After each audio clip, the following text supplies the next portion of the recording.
Footy, boys, Indigenous round, controversy, state of origin. It's a wonderful time of the year. That's right. Hot off the press, the New South Wales team has just been announced with the massive news that after 22 origins in a row, James Tedesco misses out.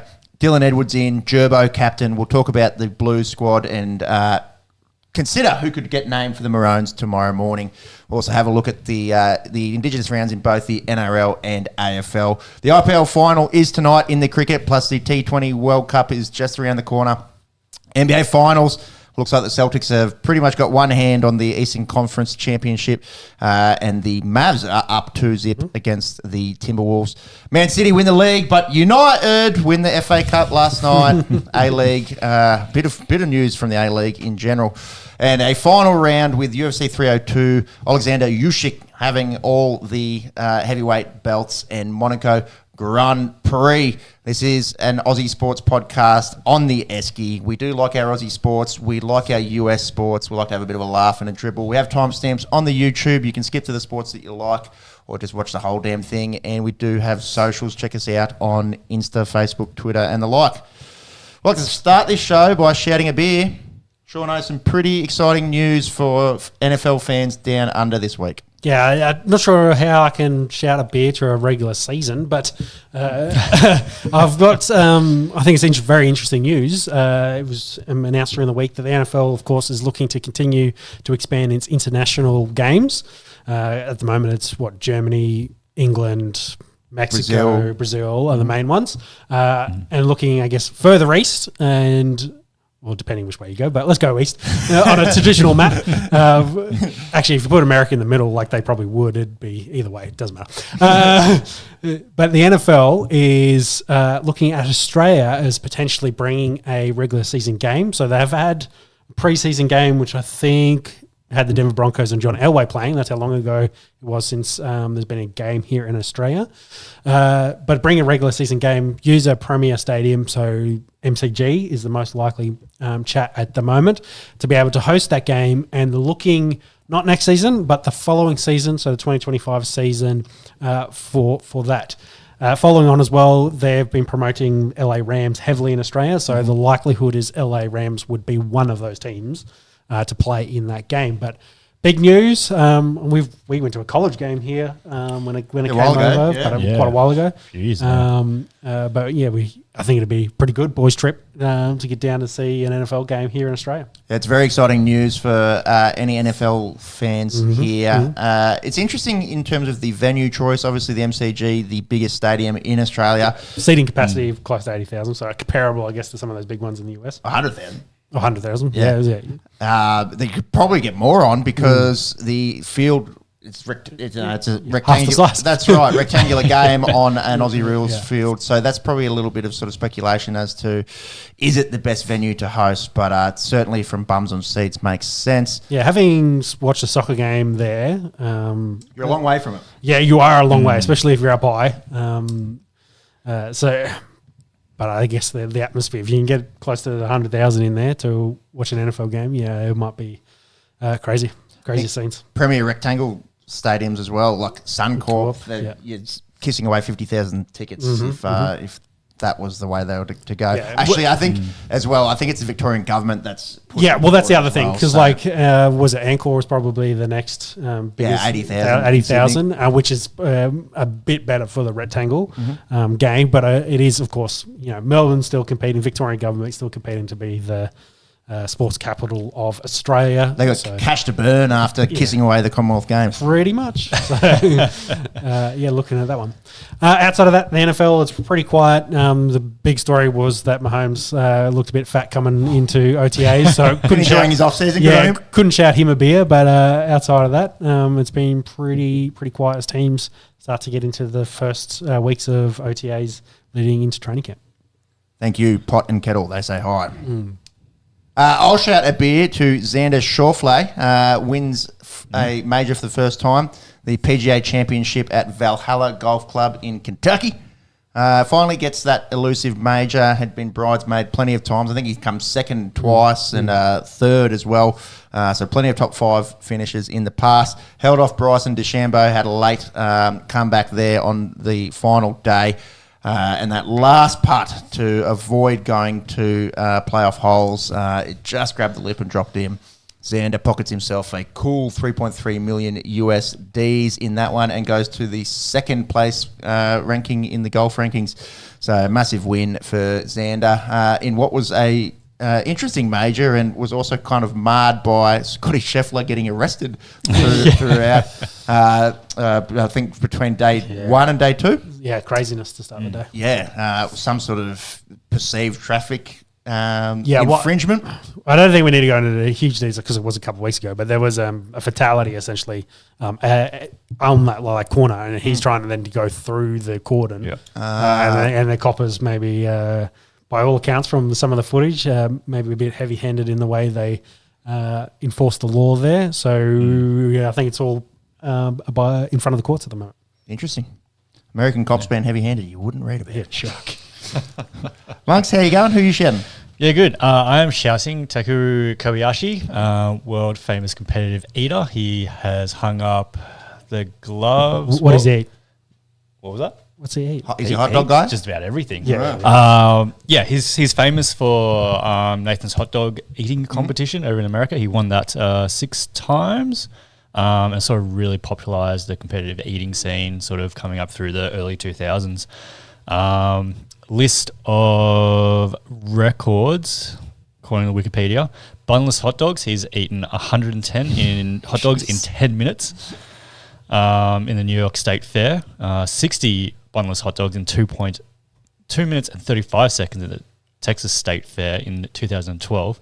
Yeah, you pointed out cow brains there. 57 cow brains in 15 minutes. Glutton Bowl. Yeah, give me the hot dogs. Yeah, 93 hamburgers in 8 minutes. Jeez. Can put them away. Put them away. 337 buffalo wings in 30 minutes. How many? You just have to divide by 2. So there's 160 odd chickens. I suppose so, yeah.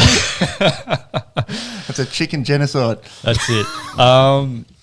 I guess, not to be enjoyed either. Just and gobbled down. Yeah, that's it. And he's, according to Wikipedia, 5'8". So by all accounts, not the biggest lad in the world, but where does he put was it? absolutely able to demolish food. All stomach, bro. Yeah, all stomach. Had that massive rivalry with Joey Chestnut, who's like that other big name in the competitive eating scene for Nathan's hot dog eating competition. So shouting him probably well-deserved beer. I think he has said since he's retired, he's sort of focusing on his health to make sure that his gut's all right. I need a kombucha instead of a beer or something nice and healthy. That's it. There you go. 337 buffalo wings. So they're all 57 cow brains. That's all we're saying. Maybe is that why in Japan they've got the best toilets in the world, because they got guys out there after the hot dog eating contest. Maybe just absolutely tearing up. All right, enjoy retirement there, Kobayashi, the tsunami. Mop of the week, it's not Rashid Rice this week. No. But there's been some pretty mop-like behaviour from the A-League. Shauno, you got the story? Yeah, well, it came out during the week, and I guess it's going to probably be a regular occurrence in sports, especially as sports gambling grows. Not in this country, though, which is quite interesting. It's not actually a US story this time, but 3 A-League players have been issued with a no-fault interim suspension noticed by Football Australia in the wake of charges over alleged betting corruption. Essentially, they were paying, the captain was paying off teammates to get yellow cards, and paying them up to like $10,000. And then, of course, betting on the fact of who's getting cards, etc.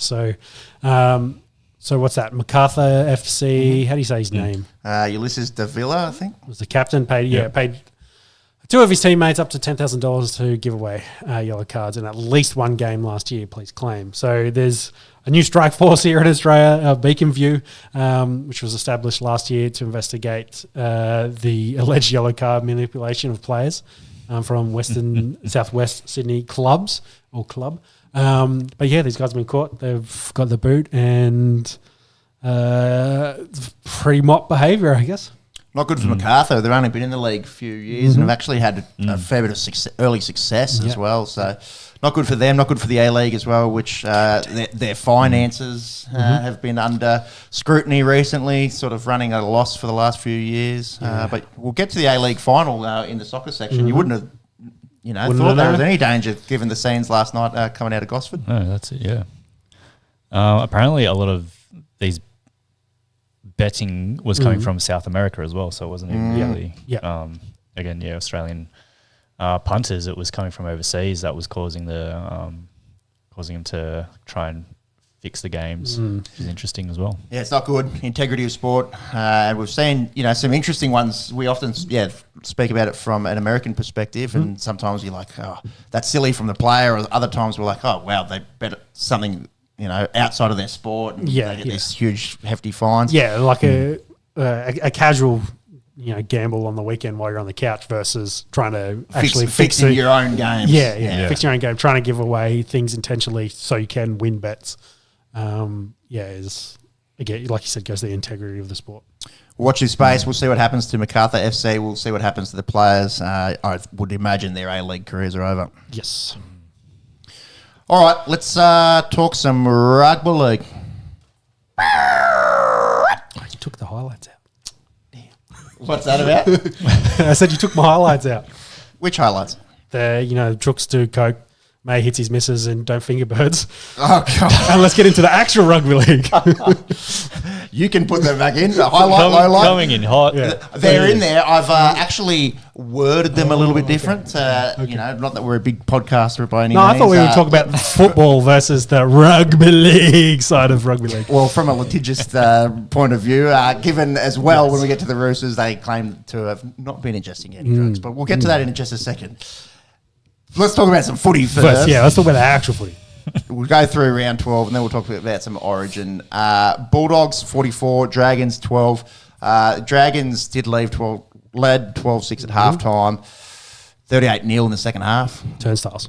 Absolutely atrocious defending. Doubles to Burton, Carraz, Salmon. I don't know if Tom Eisenhuth was injured, but he pretty much let in 3 tries off his own defence. On the line, after had been really good through the first few months of footy, so looked pretty ordinary. I thought Zach Lomax hadn't done himself any favours from this game. Had a sin bin, few errors, few brain explosions.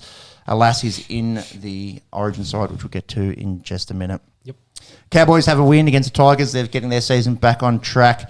Doubles to Jeremiah Nane and Val Holmes. Val Holmes had that hip drop. He gets cleared of just a fine, which was interesting because their initial reports were like in comparison to everything else. He's else. going to get a month. Yeah, it's 4 weeks. No prize. Lucky boy. Good for Queensland. And Manly win the Battle of Brookie 26-20 over the Storm. Tommy Talau's having a very good season, and a lot of Origin players from both Queensland and New South Wales involved in that, all coming through unscathed. Let's do Raiders and Roosters. Yep. So Roosters 44 clean up the Raiders 16. We can talk about your alleged drug use. The story here was Brandon Smith, Terrell May, Spencer Leniu, and a few other boys. They went live on Terrell May's Twitch. Yep. This was the night before their Magic Round clash against the Sharks. Check out the video for yourself. A lot of people would suggest that it looked like the boys may have been ingesting there's some deep breathing. Something nasally. Some deep breathing happening off camera. And then a few nose rubs coming back on camera. I don't know. It is quite interesting. And I wonder because, we're talking about front rows for New South Wales a second ago. And, May's in that list. I wonder if they've written a line through because of the speculation, I guess, that comes with what's happened here. And they're trying to keep it hush-hush of whether, that's played a factor in it all. Because it was his Twitch? Because Spencer Leniu was in there and he's... True. So but who was the one that looked most likely to be running between the lines, if you catch my drift? Probably Smith and Terrell in the video probably didn't look the best. Yeah. Anyways, we shouldn't speculate too much because Football players and Cokes, so sure. Well, the Roosters Go play in the AFL, bro. The Roosters, because it's so much better. The Roosters. That was the point. The Roosters came out and they said online speculation regarding the drug use is defamatory. Yeah. The clip reveals no use of illicit substances or any other breach of NRL rules. However, some see fit to make that grossly distorted and clearly damaging claim. Yeah, he just had the sniffles, bro, and was hitting the vapor drops. Like, it's all good. All of them just had like the sniffles at the just same like time. Callum Ponga the other year as well. Yeah. Celebrating Brian Just, House, just helping That's a it, mate yeah. in the dunny. It's all good. Check out the video. You can make your own defamatory claims if you want and keep the heat off this podcast. Let's talk about the footy because the Chooks actually look really Smashing. good. Teddy looked really good. 2 tries, 3 tries. Assists. He's been unreal pretty much since Anzac Day. Although compared to his form last year, I thought he's playing better footy. Oh, definitely. Like he couldn't play as bad as this year as he did last year. Like, the washed chat started that maybe he's finally past it. But I think realistically, I think he was unhealthy and played a lot of football last year. Had to carry a bit of a banged up Roosters squad as well. But this year they're a much better spot, and he's been playing a lot better back to his natural form. And yeah, it's just unfortunate. They're looking to go in other directions. We'll talk about it in just a minute when we talk Origin. But for me, my captain, led the Blues to a few series wins. Maybe those 2 series losses, in the last Recent times, the last 2 seasons probably. What have you played done into for it. me recently? Well, I suppose that's it. We have sort of been questioning his relevance in some of these teams over the last couple of years as well. I mean, last year, obviously, back on the back of poor form, we questioned if he could still be captain, let alone in the team, and as well for the Australian team as well. So Dylan Edwards has been banging down the door for many a year. So he sure has, and this is not a knock on Dylan Edwards by any means. He's younger. He's probably the future of the fullback position for the Blues. And you got to remember, Madge, they booted Fittler to bring in Madge to shake things up a little bit, and changing the captain and changing fullback is one of those things. I just want to run through some of his numbers because he's been good. He's been good, especially the last month of footy. So let's go back since Anzac Day. He's sort of averaging 9 tackle busts a game, like 180 plus run meters. He's scored 4 tries since Anzac Day. He's had 6 try assists, bunch of score involvements. I don't think he could have played a whole lot better in the last month of footy. No, not But maybe this decision was made before. Maybe it's been potentially. brewing in Madge's mind for quite some time. Yep. Thanks to Trent Naden in the comments asking for a skull. I don't have a full beer here, but I'll finish this one if you want to take us away with Sharks and Panthers. Bit of a reality check for Cronulla, that's for sure. Yeah, and I wonder if Nico Hines on one leg played into it a little bit of this. Because Panthers got 22 on them before he went off, and then they continued to hammer them in that first half. Maybe took the foot off the pedal a little bit in the second, but just showed their class. Penrith, they're still here, they're still there, and I guess for New South Wales, they're sweating on the calf for Hines and whether it'll be good, considering that game's 10 days away now. Yeah. I think initial scans were good, but they've been babysitting him essentially for the last couple of weeks. And it keeps re-aggravating it. Yeah. So this is the second time that's been re-aggravated, plus the initial injury in the first place. It's reeks of Latrell last season as well, who had the recurrent calf strains. Calves and hammies have soft been tissue. And big this year. look, I think it was Joey that was saying you don't want your halfback to just come into the captain's run and that's his only preparation going into an Origin game. They'll want him pretty much from the start of camp that's firing why on all cylinders. I'm talking about Moses as well. You don't want to rush Moses back in the exactly. squad. Bloke hasn't played. He's got no meters in his legs. Because the last thing you want to do, like in this game, like Hines is out there on one leg. You're like, is he just the weak link that is making their sliding essentially not quick enough that they're letting points through? And against the top team like Queensland, where you've basically got 2 all-star game, like it's an all-star game. You don't want to have someone struggling on one leg, potentially given even a couple of meters of room, and Reece Walsh is scoring tries like going through them like lightning. I don't know if you can blame Nico not on solely, 42 points, but probably played into it. Yeah. Credit where credit's due. Jerome Luai was very good without Cleary. Big knock on his career. Reece, essentially his whole career has been, you could put anyone next to next to Cleary, and they'd look That'd be good. good, yeah. Hey, Jerome Luai's pretty handy footy player in his own right. And he's had a good month as well. Yeah, and retains his spot in Origin. So try assist, few line break assists, 9 tackle busts, was good with his kicking game, which in the absence of Cleary is probably his most important role there. So look very good, and we'll be suiting up for the Sky Blues yet again. Yep. Taylor May, so spoke just about his brother before. Charged with assault, domestic violence, stood down on the no-fault policy. He's had a pretty ordinary run, with both his health and the incident after the 2021 Grand Final where he got off an assault charge with just a fine.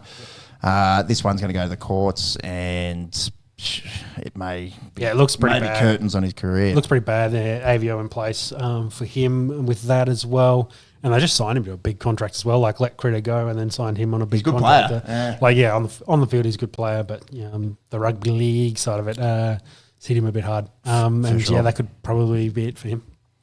In good news for the Panthers, they pick up Isaiah Papali'i next season. Can you see what Did he get hurt in a hip terms drop and deals? today, by the way? The other night when they played. When they played, yeah. Yeah, he may have done. Can you chase that up as well in terms of injuries? Yeah. Good bloody signing. Yeah, he was, by all accounts, was unhappy after his move. 2 seasons there after leaving the Eels, and Penrith just swooped straight in, got him on a good deal.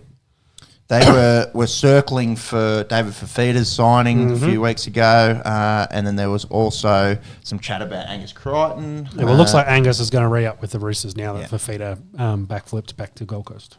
So Papali'i, he's only 25, man. Like, he's achieved a fair bit at that age. He's won 50 games into his NRL career. Started with the Wars, then had that Resurgence, resurgence with the Eels, and Coming then out.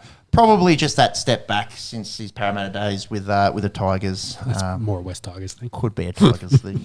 What happened the other night? Oh, and you've got the contract. Yeah, was it stuff there. Val hip dropped him? That's where the hip drop came from. So Holmes hip drop, and I was just couldn't remember if he went off hurt after that. You had the contract just there, didn't you, Monks? You go through Yeah. that, and I'll have a look at his injury status. Yes. So there's no details on the contract just yet, just that it's a 3-year deal. So his previous contract with the Tigers was to end 2025. I was worth 750 grand. So whether he takes a bit of a pay cut to move across the Panthers, or if he's getting more, I guess time will tell. So he's foregone the last year on his Tigers Yep.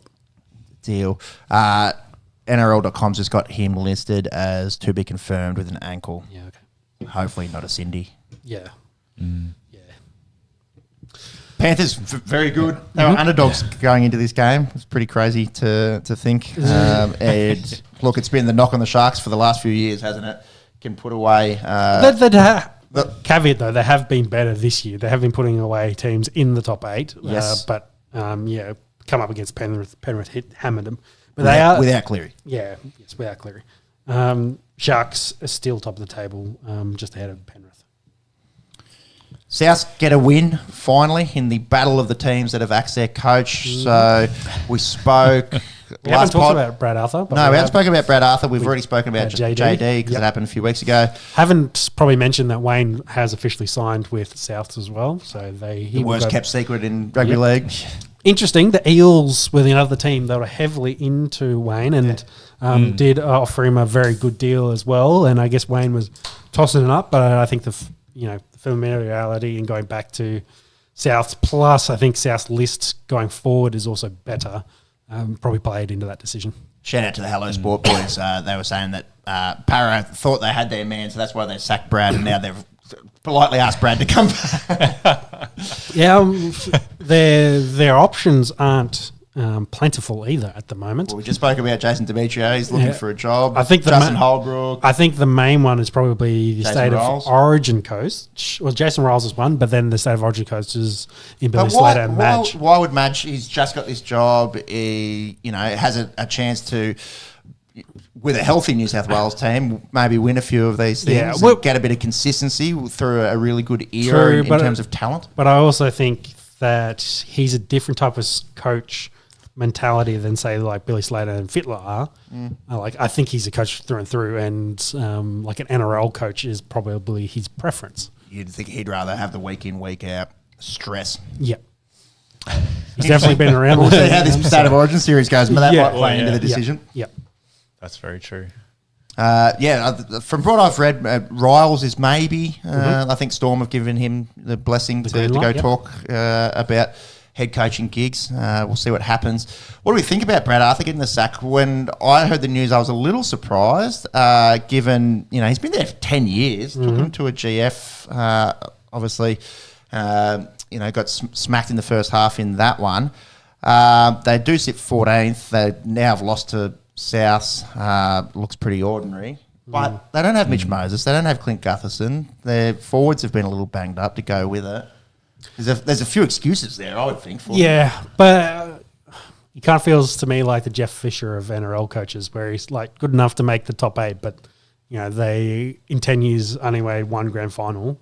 And really didn't do anything else in the other 9. So middle of the pack is, I guess, what I'm getting at. Yeah. And, whether, maybe they were pushing hard for Wayne. It's like, hey, maybe he's the dude that we need to put us over the top. They've swung and missed at that. But that's the way it feels. Like, I think they feel like, hey, if we were healthy, we've got a good roster. But maybe we'll need new ideas, fresh ideas to come in. Because we've been doing the same shit for the last 10 years and haven't really been progressing that well. I think it's a little stiff. On his 50th birthday, thank you there, Trent, in the comments. Very reminiscent of The Simpsons. So that's it after 20 years. So long, good luck. I didn't say good I luck. don't recall saying good luck. South, on the other hand, they snapped their 6-game losing streak. None of their players get selected in the Origin team. I thought Keon Koloamatangi did his chances no harm. 2 tries, 33 tackles, 9 tackle busts, 230 run meters, and 4 offloads. He'll definitely be in the conversations for Game 2, Game 3. Yep. And Alex Johnston has gone equal with Billy Slater. Was this his first game back, by the way? He's been I think out for a so. while, Yeah, I think that was his first. Yeah, first back, scores tries, shock. But equals Billy Slater. So was that equal second? Equal second. And then there's a big gap between Billy and Ken Irvine. 20 odd, I think. Yeah, I think we've crunched the numbers. It's 190 to 210 from memory. Yeah, he's not getting it this season, you wouldn't think. No, not with missing him like 6 to 8 weeks. And the way the Souths have been playing probably doesn't help. Yeah. He'll go out and score 30. What do you think about Bennett going back on a 3-year contract as well? Like, obviously, the GOAT or at least in your top 3 of everyone's coaching GOATs. Yeah, he obviously wanted to keep coaching. That was known.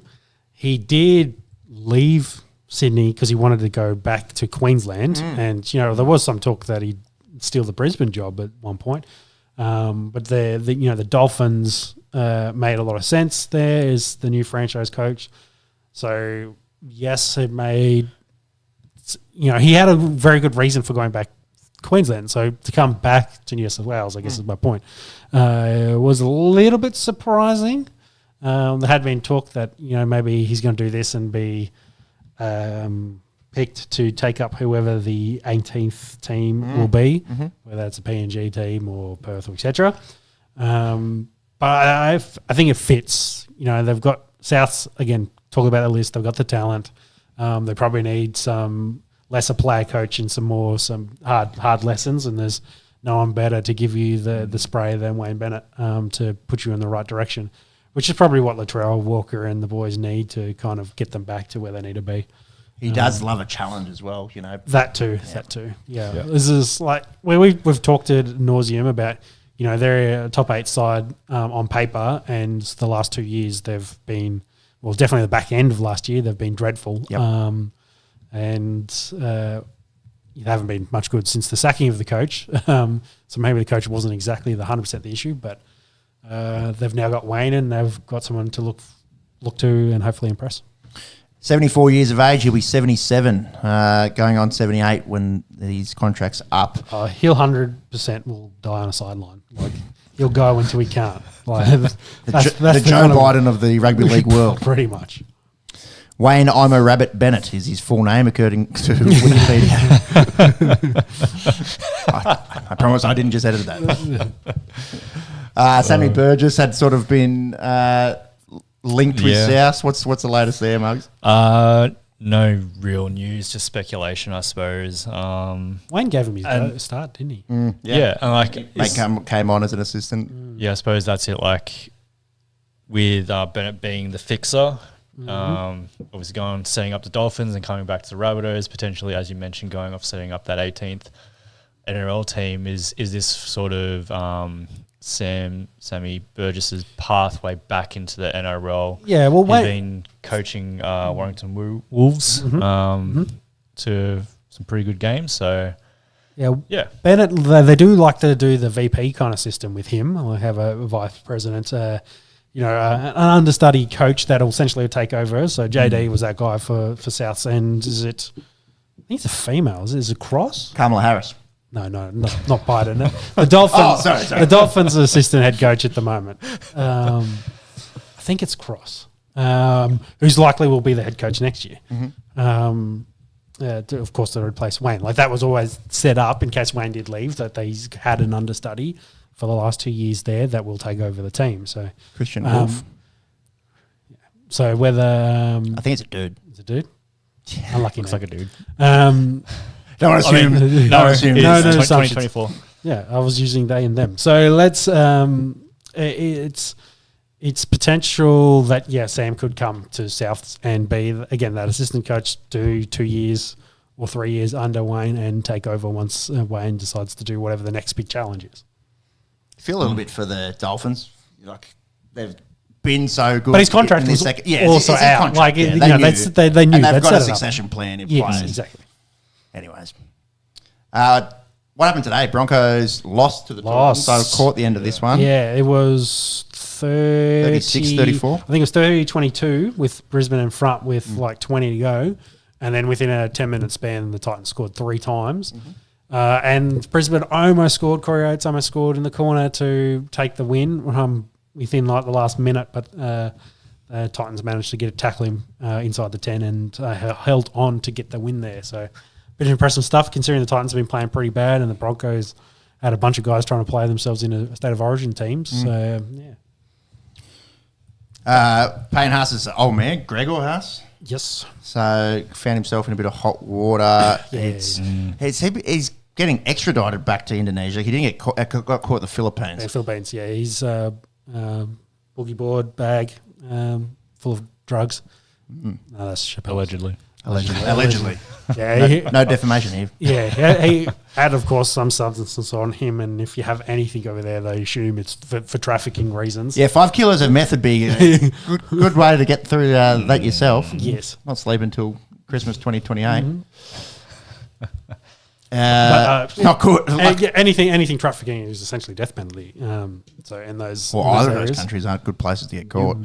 So had the issue with Mum a few years ago being involved in that, I think, alleged hit and run, and now this with the old man. It doesn't seem to be affecting his play. Not so far, but yeah.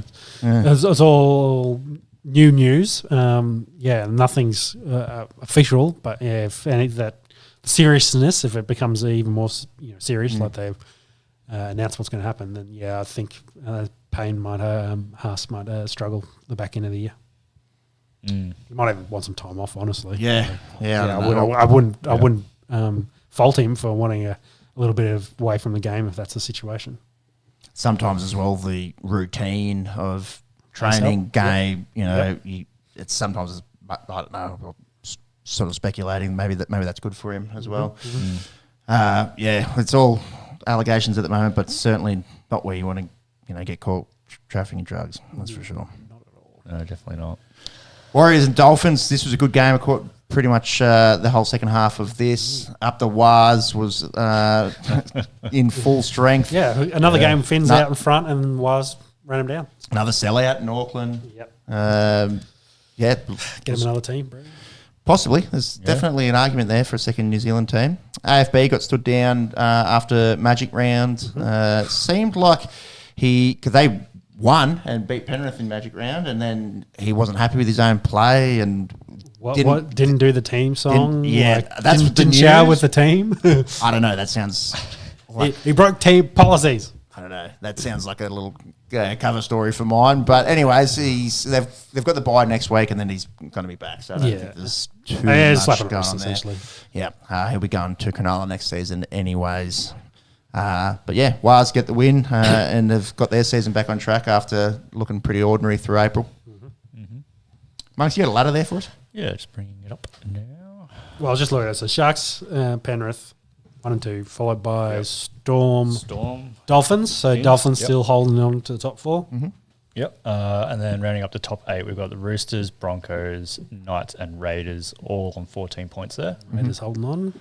Yep. And then part of that backlog around the 8, you've got Seagulls at 9th, Bulldogs at 10th, Cowboys at 11th, and Mighty Dragons sitting at 12th at the moment. Minus 88 points difference. Let's go. The Dragons, bro. Up the Dragons. That's it. And then we've got Warriors at 13th, 14th for the Titans. So they're not in that wooden spoon position, as I'd predicted at the start of the season. And then Eels, Tigers, and Rabbitohs rounding out the comp there. Poor West Tigers, They just keep sliding on down. That's it. Sort of flying under the radar, given banged up, how bad the Rabbitohs and Titans had been early on. Yeah, that's it. All right, well, that's it for round 12. Let's talk about State of Origin.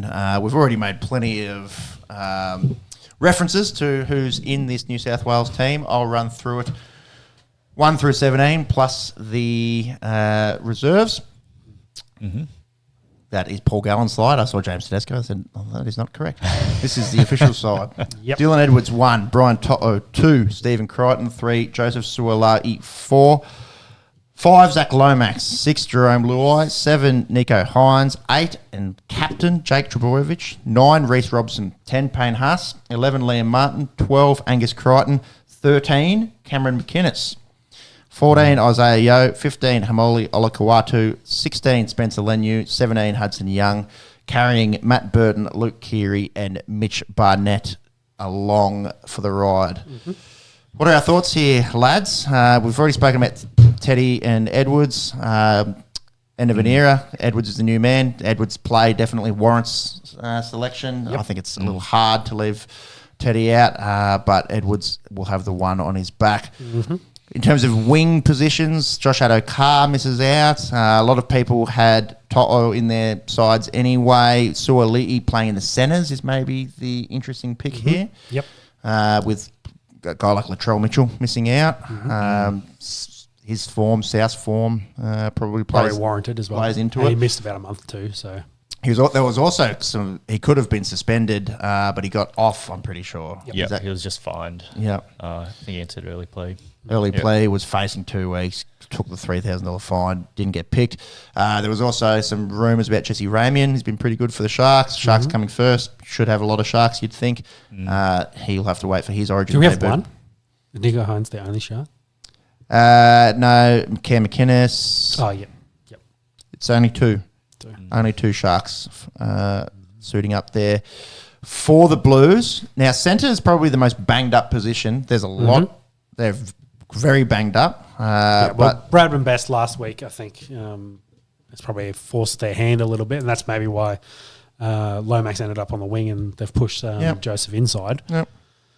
Tommy Turbo did his hammy a few weeks ago. Clint Gutherson not available from a knee.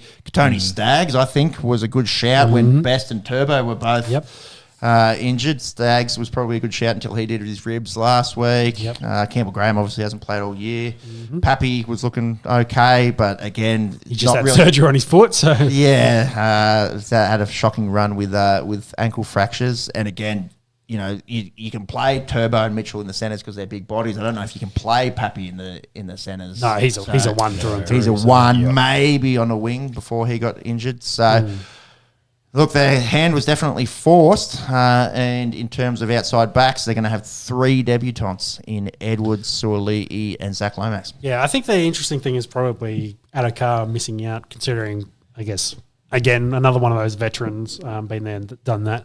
But whether with Joseph and Lomax and with Zach, they've gone with maybe a bit more size on that side. Rather than speed. Considering Queensland's going to have size on their side. So, maybe a little bit of like for like. But I can't say as the Queensland I'm disappointed that that's the side they've put together. You're the Queensland fan here. Does the Fox scare you the most out of those names? Oh, well, I think it doesn't scare me the most, but I think the consistency is there. And I'm looking at game plan, I'm going, Toto and Crichton's side, let's ignore that. We're going down the other edge. Yep. Like, that's where we're going to try and attack. We'll attack the debutants, the young fellas, and see what they can do in this arena.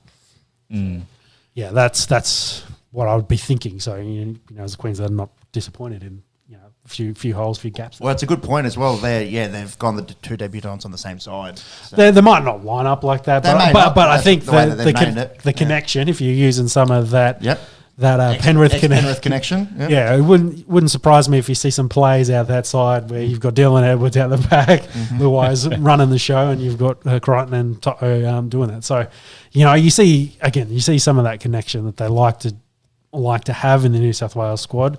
It's helped and hindered them. But we'll have to see how this one plays out. It's probably not as Penrith heavy as it has been in recent years, but it's still a fair few Penrith blokes in this one. It's probably largely due to injury, though. And having said that, ex-Penrith guys as well. Yeah. Now other squads, but still, I'd throw in the caveat that they've been through that system. They know how it all works out. There's 5 current Panthers, but then if you include ex-Panthers that know the system, Crichton's in the starting team and Burton on the extended bench. So, there's a lot of Penrith feeling about it still. Yes. Lomax's form's been incredible. He has... Outside of a couple of days ago, but...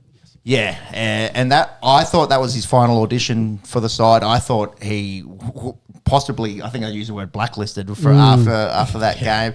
He does have errors in him. He does have the hero play. He loves the flick pass. He has a few brain fades here and there. But in terms of being a meter reader and, just going crazy amount of hit-ups after moving to the wing this year and actually probably stringing together his best few months of footy. Happy for him as a Dragons fan, getting a nod. Yeah, I think the wing's probably a good spot for him because those 50-50 gunner plays are probably limited with what a ball he does get, and when he tries to do a 50-50 play and it doesn't come off, at least it's in situations that aren't as damaging as they were when he played a bit more in the centres and got a bit more ball. So, I don't mind it, but I think it's an interesting one. Daniel Tupou had an awesome game the other day as well, like for a guy that, again, has played in New South Wales and has size. I was going to use Tupou as that comparison with the whole Addo Carr argument as well being left out. Like you do always, New South Wales, again, new coach now, but has always had at least that one big winger on one side in Tupou. So, I think they needed to sprinkle some new flavour into this team, and they've done that. And you can't say that Lomax's start to the year, if you look at the whole year as a package, isn't bad outside of one game. Like he's definitely been. He's a great winger. he's been in form, so I can see why they've picked him. So as well, the knock on him is that he's not going to be there next year. Should we pick someone that's going over to rugby? I think you have to just pick probably your best 17. Yeah, and caveat on that: if Madge is going to be Eagles coach next year, then he probably doesn't give a fuck about being retained, getting another contract for next year. He just wants to win, and if he thinks Joseph has the talent, then he's picked him. Need to win this year. Yes. Into the halves, so Jerome Luai retains his 6th spot, and Nico Hines has the 7, carrying that calf injury. Kiri as cover. Yeah. Which I think is interesting, but also fair. Like, the Roosters have been pretty good this year. Much better, and he's a big part of that. Surprisingly, we found out that he played one Origin. Yeah, I thought he played the whole series. Yeah, I thought he played a lot more than that. Just grand finals, bruh. Yeah, exactly, And, for a guy going into retirement, I think it's probably a good fitting story, to put him in there. Because there's all a chance that he'll be 7 if Fines can't go. Into the forwards, Payne Haas picks himself. Jake Trebojevic, the new captain of New South Wales. In terms of work ethic and leadership and all-around likability, I think Jake Turbo, by all accounts, is the man. So congrats to the new skipper of New South Wales. Yeah, he's perfect captain. He can do all the media work all week, and he'll be able to do that, lap it up easy. No surprise there for the starting props. Reece Robson, probably a bit of a surprise. I did think he might have been there or thereabouts. I was quite surprised that Api Coruscant missed the side completely. Yeah.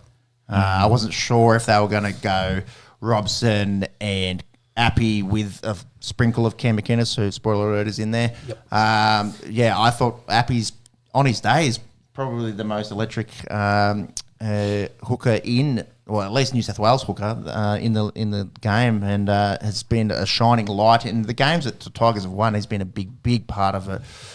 We'll see what happens if he plays at all throughout the series, but I thought that was a bit of a surprise. Yeah, but I guess Madge is stuck to the form side of it. The Cowboys are doing better than both, the Tigers and say Souths for Cook. So Robson might have got in on his last two games because the Cowboys were pretty awful before that. Yeah.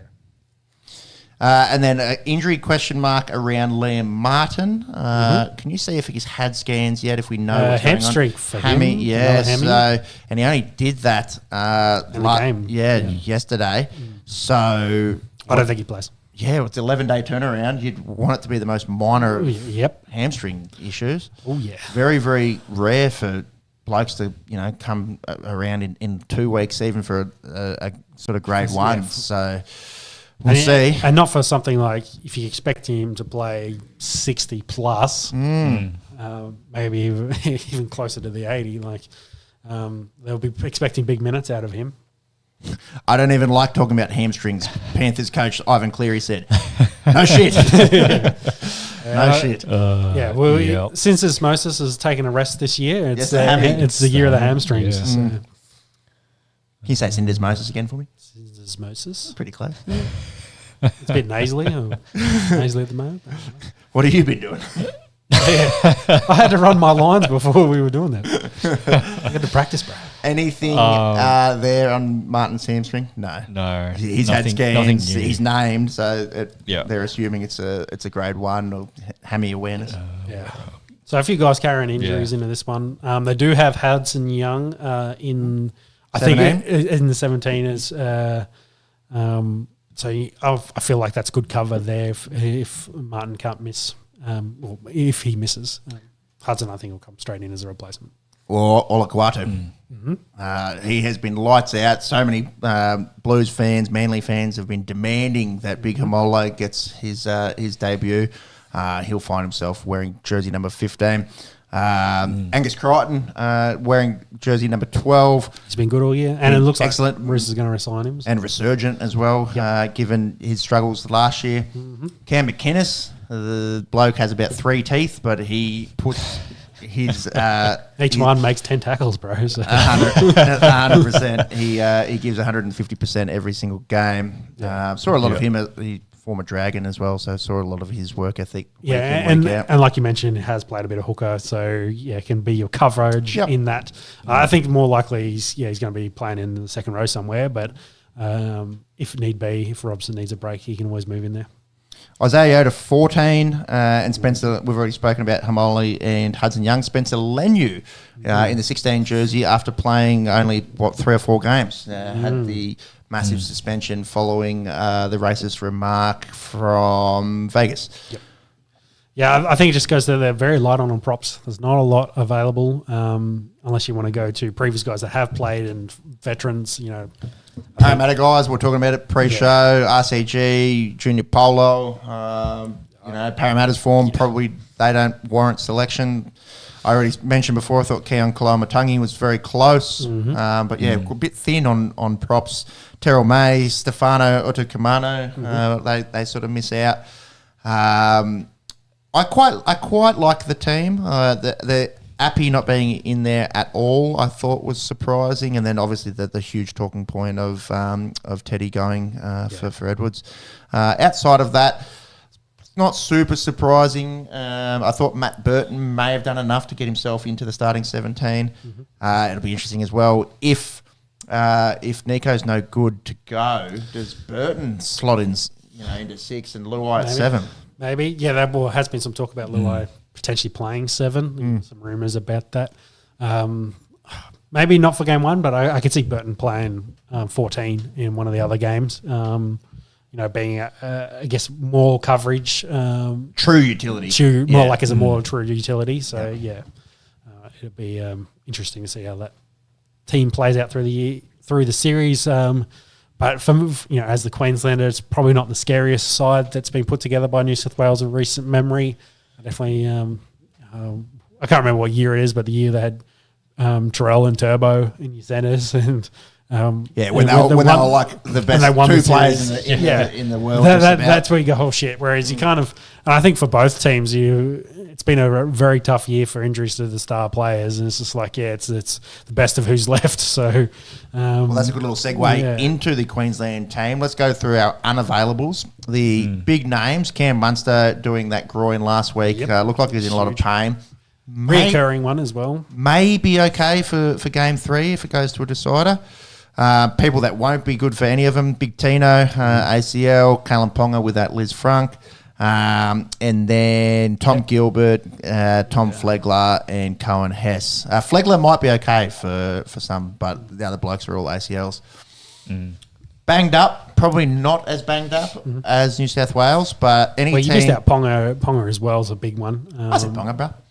Did you? I thought you skipped it. No, because I was thinking about my pronunciation of Liz Franck, and I went for French pronunciation instead of going the Liz Frank, as we would say. Maybe having Monaco F1 in the I cleared it up. It's all good. Gone down that way. Anyways, any team that you say doesn't have Big Tino, Cam Munster, Callum Ponga, there's some big outs. So whilst New South Wales maybe has more breadth of injury, there's some big names missing for the Queenslanders. Definitely. And Walsh played today, I believe, and I don't think there's been any issues overcoming his knee injury from last week where he had pulled up lame. So hopefully he's okay to go because that will significantly change how the squad lines up. And it might be the reason why the rumours for Mr. Cobbo is that he's going to be the utility is going to be 14, which will be an interesting role for him because at the moment we're thinking Walsh, Cobbo, Holmes, Hammer, and Talangi will be the back 5. 1 through 5 incumbent as per last year. Yeah. If they want to change up the roles, maybe Coates comes in and Cobbo drops out. So, Walsh, or Talangi. Yeah, or Talangi. But I think the conversation is Cobbo is going to be 14. You put Coates in. If Cobbo then has to play 1, then that's kind of he fits in there. But I think it'll be those 5 with something to do with Coates, and we'll see how that plays out. But I think those will be the guys. This Cobbo has a 14 rumour as well. Have you got confirmation on who was it? Chamis that was reporting that? I believe so. Yep. Chase that. To mine, it doesn't make a whole lot of sense when you've got Ben Hunt and Harry Grant. I think that will be your starting hooker and your 14. True. So we'll see if there's what has been reported. He was bloody pretty spot on with the New South Wales team. Yeah, but I wonder if Ben Hunt's going to miss out. Completely. Yeah, whether Harry will go in at 9 and they'll play Cobbo at 14, which would be interesting. But I don't think Harry can play 80. So that if that's the if I'm trying to make everything align, if Cobbo's going to be on the bench as a bench utility, then that means whoever's 14, and I don't think you can leave Harry Grant out of the side. Whereas I guess Ben Hunt and the Dragons, his form is struggling, but after what Ben Hunt did last year, I think he deserves a spot in the team anyway. So what he did for the Dragons or what he did for Queensland or both? No, not for Dragons. What he did for Queensland is all that matters. So, yeah. So as I say, you always have, again, we say it every year, you always have players that just come out for Origin. Ben Hunt. Dang Gagai was a classic, wasn't he? Well, we've put a line through Gagai saying he's a bit too old in this, days, and the young fellas have taken over. So he's not going to beat out a healthy Hammer or Val Holmes. And Hammer scored today and looked fit, so I think Hammer's got that one tied up. It looks like Selwyn Cobbo is being tipped to maybe have a utility role. As per Wide World of Sports, I think there was a few people reporting it. Yeah, because he can play 6, like he can be a running 6. That's definitely doable. Because the rumours are Deaton's got 6 over Marm. I think Marm will be Ezra will be in the extended squad, but I don't know if he'll. I don't think he'll play in this first game if that's the case. DCE will be 7. Himself. Yeah, Ruben Cotter and Lindsay Collins will be your middles. Still that question of hooker, if they did the same plan as last year, Ben Hunt and Harry Grant will be the two with their rotation. If someone's got to drop out for Cobbo utility, I think it makes the most sense to be Ben Hunt in that conversation, huge, which would be call. a huge call. And then we go into... What about your edges? I think the second row is probably, and then into the bench is probably the most interesting of the Queensland side, because I think Nanai and Carrigan definites. Rumours are Fafita's going to get the axe and miss out. Jaden Sewer's been pretty good. Kafisi's been, veteran, been pretty good for the Dolphins. Missed out on most of the last series through suspension, I want to say. Welsh could be in the team somewhere. Wasn't there last year. Some chat about Hopgood and... I like Hopgood as a pig. Like, just talking about the poor Parramatta blokes not getting a look into the New South Wales team. If you want the sort of Cam McInnes sort of type, just workhorse, could go out there and make 50, 60 tackles in 60 minutes. Jermaine Hopgood probably is built for Origin. In terms of middles, Mo Fodawaker has been there and done that. A lot of talk about Corey Jensen maybe making his Origin debut. It's probably not as deep as, the New South Wales bench, but certainly any of those guys. Bo Firma has been excellent coming back. Yeah, well, we mentioned all the forwards that were missing. So, Big Tino is probably the big name out of that, but Flagler, Gilbert, etc. Wally Lewis has got his Maroons team there. He's gone Walsh, Coates, Cobbo, Val Holmes, Hammer. So no Taulungi. Did and DCE, Collins, Harry Grant starting, Mo Fodawaker starting, David Fafita, Ruben Cotter, Pat Carrigan, Ben Hunt, Christian Welsh, Nanai, Hopgood. For the Kings. I think the Cobbo conversation's interesting because he's been playing, I think, in the centres mostly for Brisbane recently. He's been very good. So, play him in the centres and push the Hammer outside maybe. Well, we'll have to wait till tomorrow to see how the Queensland team lines up. Probably a little bit less speculation going into the Maroons, given just less banged up, but they will certainly be missing some elite players in the likes of Munster, Tino and Ponga. 10 days till Origin, Game 1. It's in Sydney. Game 2 will be in Melbourne. Game 3 as at Suncorp. Really, really worrying if the Blues drop Game 1, having to go to Victoria and then up to Suncorp to try and win it. So it's going to be a lot of pressure for Madge and the Blues in their first game without Tedesco in a long time. Yeah, it's the Melbourne game will be the one that matters, I think, the most, being the neutral. You'd expect the others to win at home, but it could be 1-1 going into the last, or New South Wales could have it done by Game 2. Origin curtain raiser into NFL at the MCG in 2 years' time. Yeah, that'd be nice. All right, let's talk some AFL.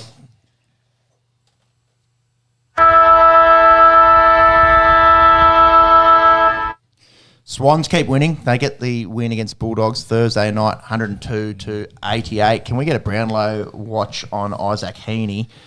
He had a good game Thursday, but I'm pretty sure Chad Warner might have got the 3 votes. He had like 25 and 4. And if there's any sort of concerns around Heaney winning the Brownlow, there's a lot of other good players at Sydney. Harold Goulden, probably him and Chad Warner take a few votes off him. But Swans, they're 6 points ahead of the Bombers in second. Definitely looking like... Of who in second? Bombers. 7 in a row. 7 in a row. That's all right. We haven't versed anyone tough yet. Not one. not Collingwood on the exact day. Get us those Brownlow odds, and we'll talk Freo Collingwood. Another draw. The Pies have had 2 draws. You see the weird call here with passing the ball to another player instead of the umpire after a free kick was called, led to Freo kicking a goal. Apparently the ball has to go straight back to the umpire. Dacos didn't know what the fuck was going on. Sort of news to me, and it led to a very strange finish there at Optus Stadium. Heaney's still around that $4 mark. Yep. Hey, your boy Zach Merritt, what's he? 8. $8. $8. Dacos splitting them two at $5 at the moment. Sarong Sarait at 9, Cripps Yeah. at 9, Chad Warner at 11. See, that's where we start to think, is there two guys going to be taking points off each other, or votes off each other come Brownlow night. That's it. North Melbourne still winless. Yeah, Poor. that's tough. Yep. Poor shin boners. They got pretty well beaten there at Blundstone by Port. Port go to third on the ladder. They're looking pretty good. 5 goals for Todd Marshall. Zach Butters, good as always. We're at the Blues. Back into some winning ways. Looked pretty comfortable throughout the whole game. It was 29 points in the end. They did lead by as much as 40 points. I was at an engagement party, but they lovely set up there. I think there was one of them, the dad maybe was a bad Carlton fan, so they had the game in the background. Daughter's getting married, but the Blues are on, darling. Let's see how they're going. Priorities are in order. Yeah. Charlie Curnow booted 4. I think Sammy Walsh had a bunch of it. Good to see the Blues back in the winners' circle, and I think they snuck back into the 8. Zachy Williams as well, 4 for him. Doesn't often kick that many goals. It's probably the first time he's ever kicked 4 goals. So good on you, Zach Williams. Geelong GWS, Cats are becoming, the Giants are becoming a bogey side for the Cats at Cardinia. That's 4 in a row that they've won. And this was a milestone game for Tommy Hawkins in that it was 356, which means he goes past Takes the lead. Joel Selwood. That's right. Yeah, so he could go to around about 370 this season. If they play finals, no injuries, gets him close to the top 10 for most games ever. So the big Tomahawk couldn't quite get the win. Giants looking like pretty legit footy team. Yeah, Sydney teams have been very good this year. The Battle of the Bridge, bruh. I think there's another one later in the year too. Kieran Briggs, big ruckman, 23 disposals, 44 hit-outs, 4 goals for Jake Riccardi. And have you guys seen the hops on Lickerley? Sudanese player, sort of. Is that the one that did a backflip the other day? No, that was a Suns Suns Indigenous kid did the backy. This guy has like an NFL type vertical, like incredible leaping ability, and took a few really nice intercept marks at the death there at Cardinia. Lee Kalir, check him out. I think there was like the last 90 seconds, like 2 balls that come in and just flew out of nowhere, took intercept marks to ice the game. Yeah, Giants were lucky to get away with the win. They only scored 1 goal, and that was the only points they scored in the fourth quarter. Yeah, I think they were up pretty comfortably at 3/4 time. Hey, Yeah. So they were very lucky to get away with that one. what about your Bombers, mate? You want to talk about it? They get the win in Dreamtime at the G. Probably not super convincing over a Richmond team that struggled, but I suppose that is it. It was against Richmond, and it's 7 in a row for the Bombers. Yep. Yeah, like you said, it's going to be interesting through this mid portion in the season to see who I think we looked it up and it wasn't until D's in like a couple of weeks. I think they play Gold Coast away next week, Yeah. which isn't a gimme. They do have Sydney. They've got Carlton. They've That was got Carlton we were looking at. they've got a bye. They've got West Coast, Geelong, so into Collingwood. So it's sort of about a month away from the real sort of test, I suppose. But Gold Coast away and Carlton aren't wins. No, Yeah. you'd No. hope guarantees. You'd Yeah. hope West Coast at home is probably might be able to chalk that one down. Yeah. Well, after this week, you'd be a bit confident. Kyle Langford, he booted 3 Yeah. last night. He's 5th in the Coleman. The package, Jack Stringer, looked pretty good. Yeah, no, definitely. I mean, not too much more I can probably say about that. Happy that they are winning at the moment. I'll see how long it lasts. Again, like we said, the true test is when they're going to start playing those top 8 teams and even some of those top 4 teams as well. So, You're playing it very See how it cool. goes. Very cool. Not getting too excited too early. No. Except for letting us know that they're coming second on the ladder Yeah. very early on into the bid. I did say they haven't won this many in a row since 2000. Wow. You're right. 24 years since the Dons have won 7 in a row. Yeah. And we're talking James Hird, Matthew Lloyd, kind of shit. So, Blues Believe. Bombers Yeah, fans. that's it. Start to Yeah. believe. I mean, It's a yeah, bummer there's a I good suppose- Swans team up there that they're going to have to go through. Yeah, you to- still got to win finals, yeah. don't you? yeah. I mean, that's it. Like top 8 would be, I'd say it's pretty. Get realistic here. Yeah. As long as we don't get the spoon. Yeah, let's taper our expectations. No, but yeah, they've been good. Like they sort of had that young playing group come through the last couple of years and sort of been developing, and yeah, you obviously starting to see the dividends now, and hopefully they can keep that rolling through the rest of the season. Yeah, Martin and Hind and some of those guys that you're like, oh, they're good young players. A couple of years ago now, you're like, oh, they're actually like, Superstars. yeah, legitimate. Yeah, it's a good call. What about Lions? Did you catch much of that today? Oh, well, I wanted to cover on Dusty first. Yeah, sure. Yeah. Because an interesting point there, 23 disposals, 3 goals and 8 scoring involvements, because all I've heard last week, 2 weeks, is Dusty's washed. So, His last month before this, yeah. was ordinary by his lofty standards. yeah. And considering he's off contract and they're looking to essentially re-up him at a fair chunk as well, and, the conversation is he worth it, etc., has come out. I was trying to do a bit of research into retirement age of AFL players as well. The average is 26, but that's because the guys that flame out, come in the league, don't last and go out. But the average for an All-Australian from, I think I found from something like from 2015, some research is about 32. Yeah. And Dusty happens to be 32. So, there are still those questions around how much longer is he going to do it for. Does he want to go live on the Gold Coast to, those kind of things? Join up with Dimmer. Yep. Or does he want to re-up and spend a couple more years at Richmond? But, yeah, he's definitely at the very back end of his career, especially for an AFL guy. Besides the last month hasn't been good, but this will, I guess, quiet some of the doubters and haters for now. But, yeah, there's definitely some concerns there for Dusty, and maybe it's old body. He's been banged up a little bit, carrying a few niggles here and there, as you will. I think it's been a media beat up personally. Richmond aren't going well. Yeah, okay, he's not 2018 Dustin Martin, 2019 Dustin Martin. He's still pretty fucking good. And when you said an All-Australian, the average retirement age is 32, what's it for 3-time Norm Smith, 2-time Brownlow, 3-time premiership players? Sure, we will only find that out when Dusty retires. So yeah, I think he'll he's play. one of one. I think he'll play for as long as he wants to play. Now, the good question is, does he finish out his career at Richmond, or does he look to go maybe try and win a flag somewhere else? Because in all likelihood, Richmond's not winning a flag in the next 3 to 4 years. Probably going to need to be in full rebuild mode here soon.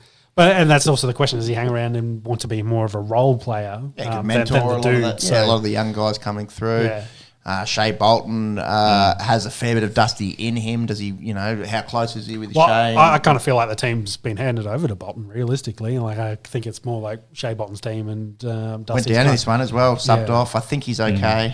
Seen out of today. So Dusty's 32. He turns 33 next month. Yep. And then contract-wise, is it this year or is it next year? Good question.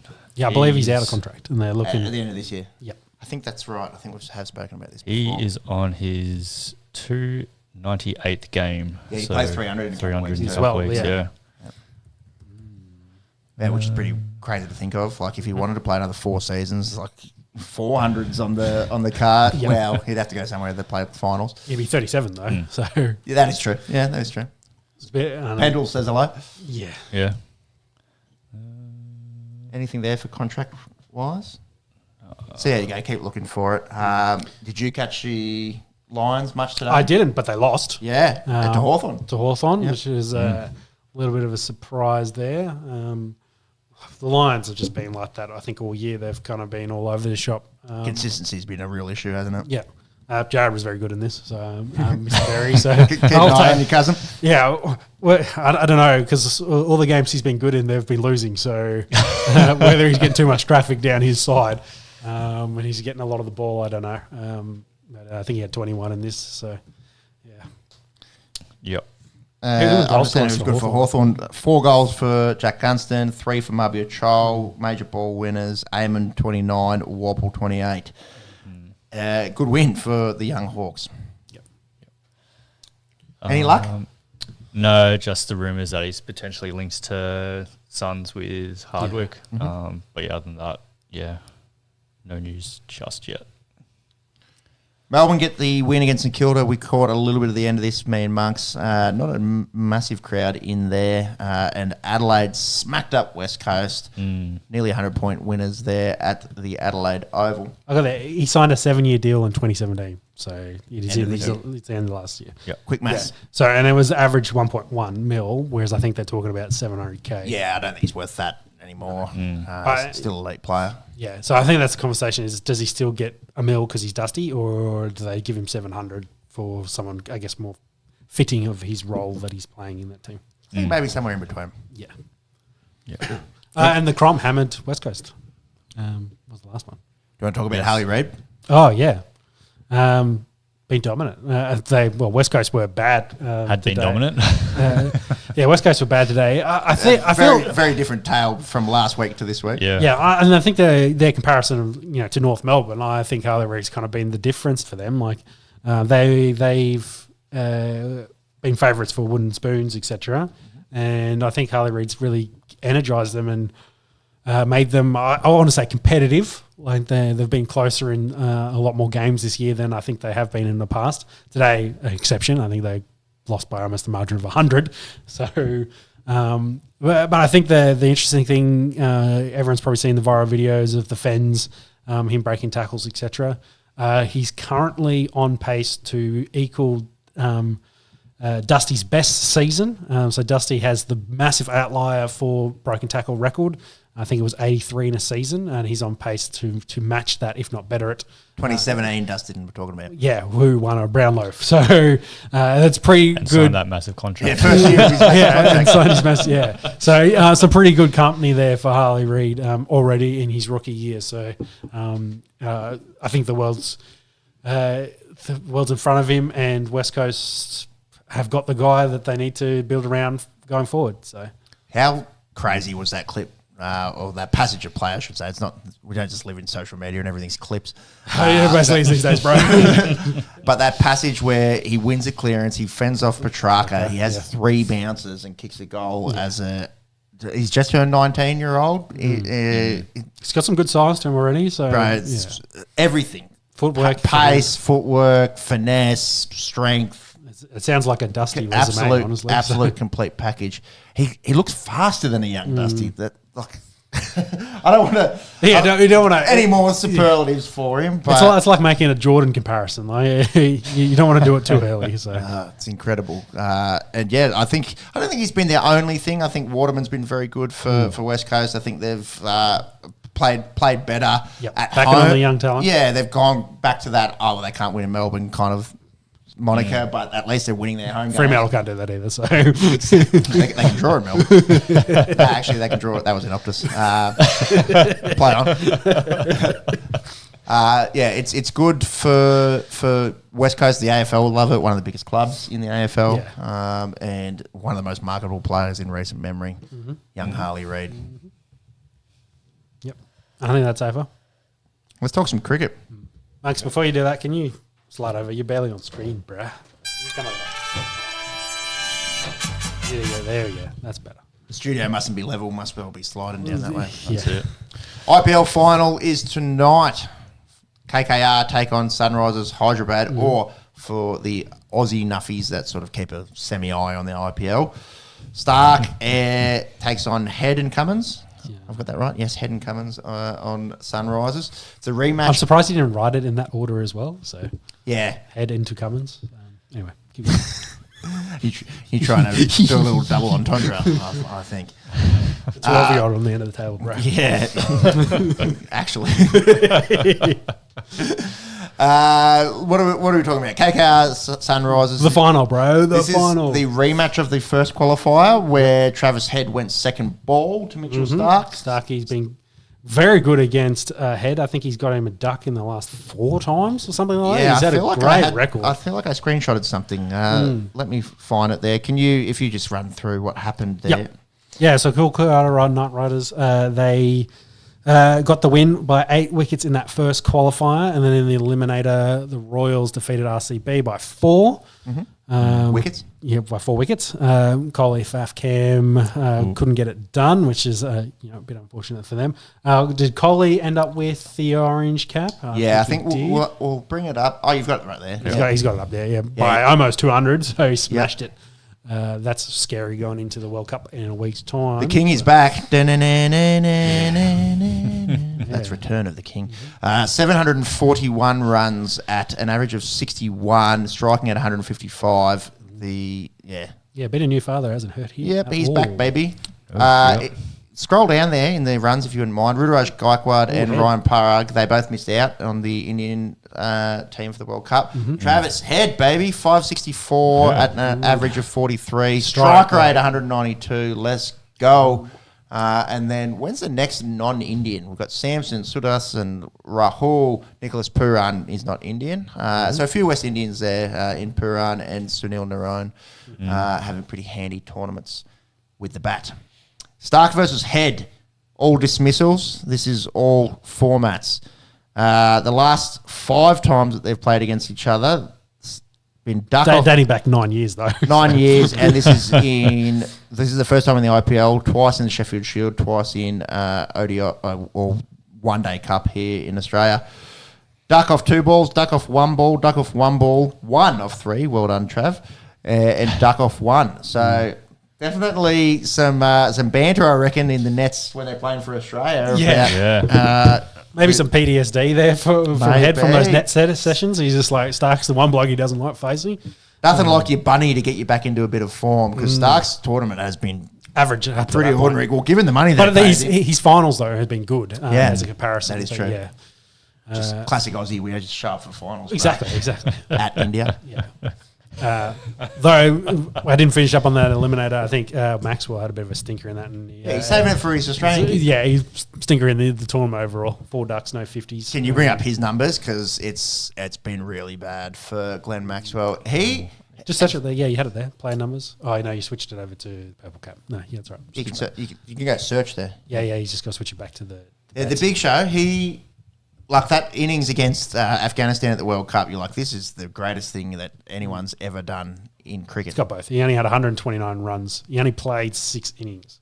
129 runs, average 21. That's bowling. Yeah, he's still a bowler. I was like, I don't think he made 129 runs. He made 52. Yeah, Jesus. I scored 28, average of 5. Yeah, that's not good.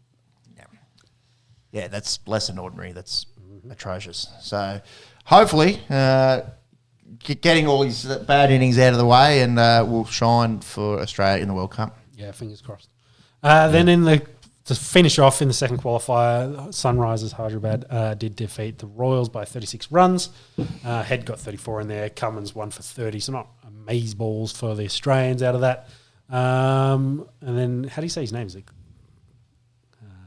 Heinrich Klaassen got 50 for them to get them into the final, which is tonight, midnight, 3 hours from now. Public holiday tomorrow for a few Australians. ACT, let's go. I don't know. I might check it, see what's going on. You watch them on the Monaco GP and roll straight into it. So possibly there you go. Monaco will be early. It'll should start at 11, I think. So you get most of the race and you flick over or split screen it at the end there for the nuffies. I might just check on my phone when I get up for a piss. What's this about Ricky Ponting might be the Indian T20 coach? This is sacrilege. We talked about it in the last pod about India will be looking for a T20 coach post the World Cup. And all the reports during the week was Ricky Ponting has been asked. I don't think he denied it. I think they asked JL as well, I think. Yeah. So Fleming and Gillespie as well, I think. They just want Aussies, eh? Yeah, they I think turned it down. And Ricky Ponting's been there for Delhi Caps and been doing a good job. Plus, he's a fantastic cricket mind. And if you can't beat him in the tournaments, you might as well get a bloke that might put you over the edge. So there's been a lot of rumours about Ricky Ponting being asked to be the Indian T20 coach, and I did put in big letters there, traitor. Well, it looks like it's all speculation more so than anything. Yeah, I think he has come out saying that he is not interested. Whether that's all Same as smoke and JL. mirrors. Yep. Yeah. Whether that's all smoke and mirrors. We'll just have to wait and see. I don't think when there'll be something's any announced. movement during the World Cup. Like, I think it'll be a post. So Well, it will be a while away. So Rahul Dravid's their coach for the World Cup, and Correct. I think it's announced that he will step down at the end of the World Cup. So Yep. they're looking for the replacement, but they're probably not getting Punter or JL, given random article on the internet. Yep. Speaking of the T20 World Cup, we're about a week away. Mm-hmm. Fraser McGurk, Matt Short into the Australian squad, they're reserves. So I think that's injury only. Yep. But it's good that they made it into that squad. They were two, the main two that kind of missed out of the first run. So especially for the old fellas. So it's good to see them get included in that team. What about USA? They won 2 games in the 3-game series against Bangladesh. Yeah, So warm-ups. Corey Anderson's playing for the USA, so very, very handy former New Zealand cricketer. Then going through the rest of their squad, I was like, I don't know any of these people. But looked at the heritage. No one's just straight up American. So a fair few West Indians, a fair few guys of Indian heritage, a couple South Africans. USA going to be playing a few home games, so it'll be interesting to see how they go. But they're obviously not going to just be easy beats. They can beat Bangladesh. Played well against a couple Bangladesh. times. Yeah. So, Stuart Law's coaching them. Yeah, Mike's a good pickup. Ex-Queensland legend there, Stuart Law. Had he been in another era, probably would have played a lot more for Australia. Can you check the Major League of Cricket as well? When does that start? Yeah, does this roll into it maybe? Could Because it'd be their summer. You'd think that they'd be playing Major League Cricket. Is it August or something? 2024 season. They're all like IPL teams, aren't they? Yes. Los Angeles Knight Riders, Mumbai Indians, New York, Yeah. IPL owns nearly all the other teams and all the other Texas leagues. Super Kings, Washington Freedom. Freedom's coming in, baby. Is it July? Starts 5th of July, 4 days after the Fuck, end of the... straight into it. Yeah. Yep. Just trying to crack that market, baby. Yep. And I think Ricky's coaching one of those teams. I think so, yeah. Yeah, that'll be interesting. That'll be a big He market. is, coaching the Freedom. You can take our wicket, but you can never take our freedom. Thanks, Rick. All right, let's talk NBA. Press the button, Jimmy. Curry sets, fires, puts it up. Bang! Let's talk some conference finals, baby. We'll start in the West. The Wolves get through the Nuggets It's in 7. in 7. In Great series. Incredible series. Both the semi-finals were really good. And one away for most of these as well. Weird, hey? yeah, I think which it was was 5 odd. of 7 in that one. The away team won.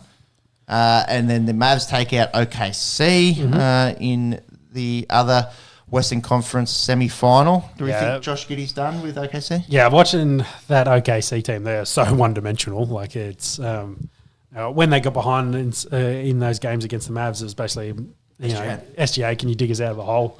To the point, they put him one-on-one looks and giving him half the court to work with. So, but yeah, I think Giddey kind of fell really out of favour in that. I think that really hurt his confidence. He kind of struggled in a lot of those games, both defensively and even with his minutes, where the body language wasn't great, honestly. So yeah, I think they will probably look for something else that fits well. And I'm going to say, I think maybe veteran that pairs well with SGA to kind of put them over the top, give them the edge that they need because they are such a young team. LeBron. Yeah, like LeBron or maybe a Durant goes home kind of conversation. Yeah, okay. So, there's definitely been those kind of things being put out there about, potential guys that could come in and, add to that squad support, be veteran mentorship as well. So, but yeah, I think Giddey's done. It's unfortunately, one Ben Simmons falls down and another one takes his place.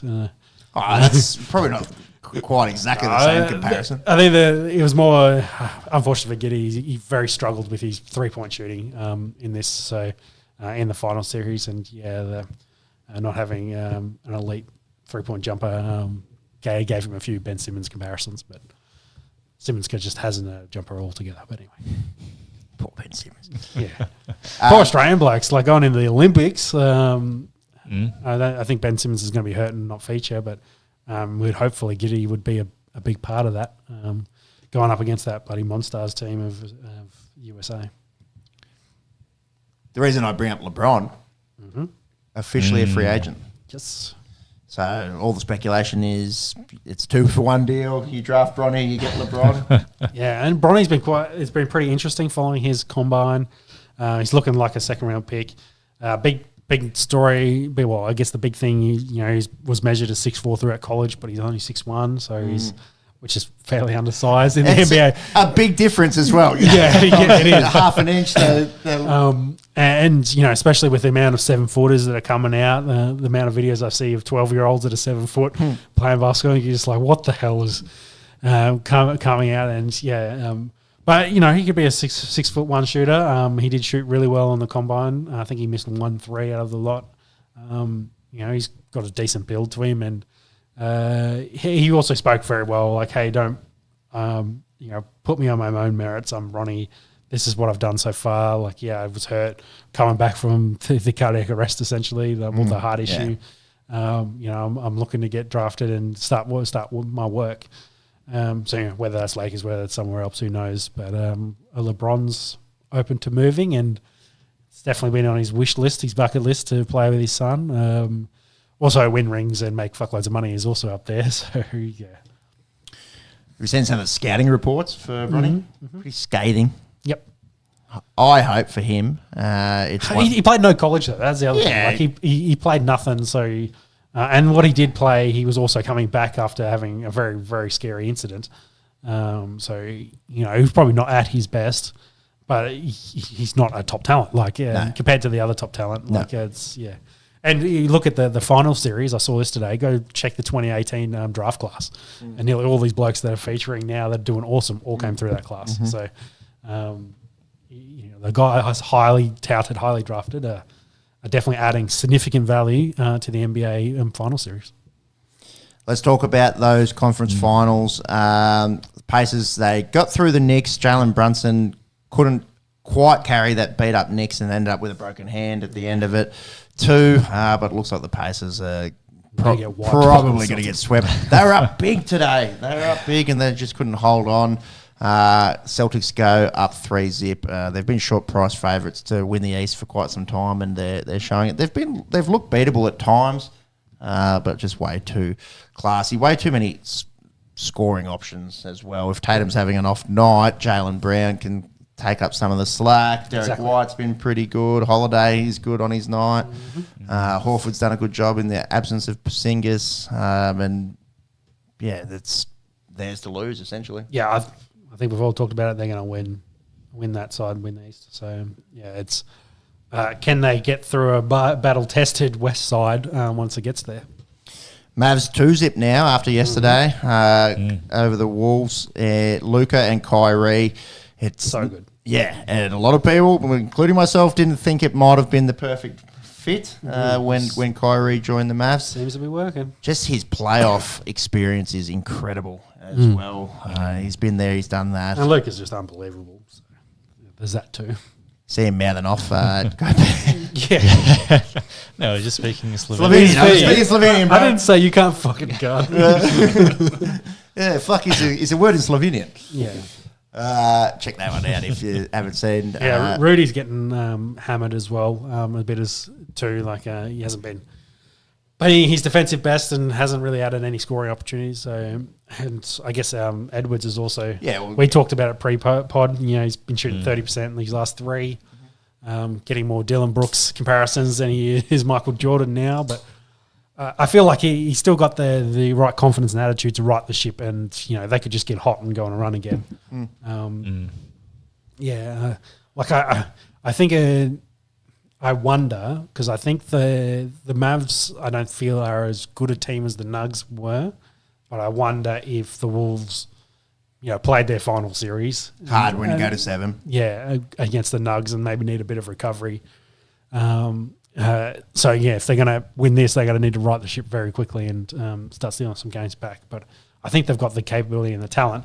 But I reckon whoever wins the series, I think is going to win it. You're still confident. I think someone out of the West.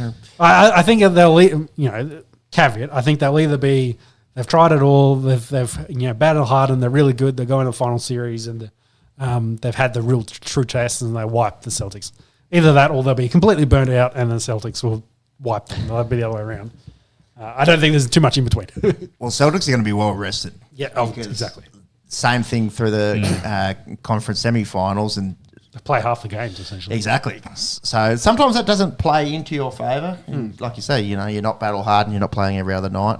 But that's essentially 2 series where because if the Wolves are to get through, they're going to have to do it in 6 minimum.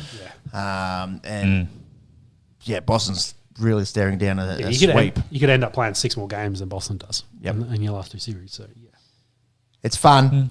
It's definitely Boston's to lose. But yeah, Shauno's been pretty adamant that the winner of the West will win the whole thing.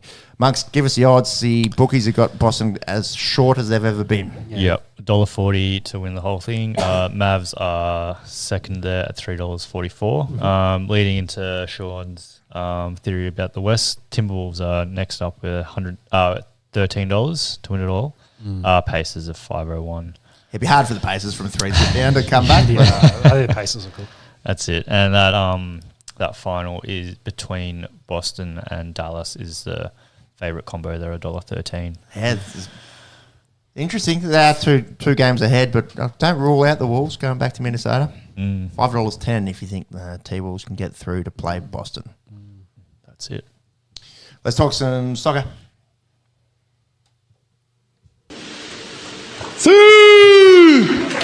So everything we kind of had alluded to happening in the last few weeks. City's to lose, and they won all the games, so City won. So City does what City does. Yep, and they win championships. Interesting that these players, Kevin De Bruyne, Edison, Phil Foden, Bernardo Silva, John Stones, Kyle Walker, have been part of 6 league champions together. Phil Foden, 17 in that first one. So the bloke is 23 years of age and has got 6 league titles to his name. It did happen a couple of weeks ago, but we haven't potted, so just passing on that news. In even bigger news, Manchester United, Manchester is red. They win the FA Cup 2-1. Alejandro Garnacho pretty much gifted the opener. I don't know if you guys saw Gvardiol. He's been excellent, really good signing for Man City, but sort of gifted him this one. Chipped his own keeper with a header, and then Garnacho just had to put it into the open net.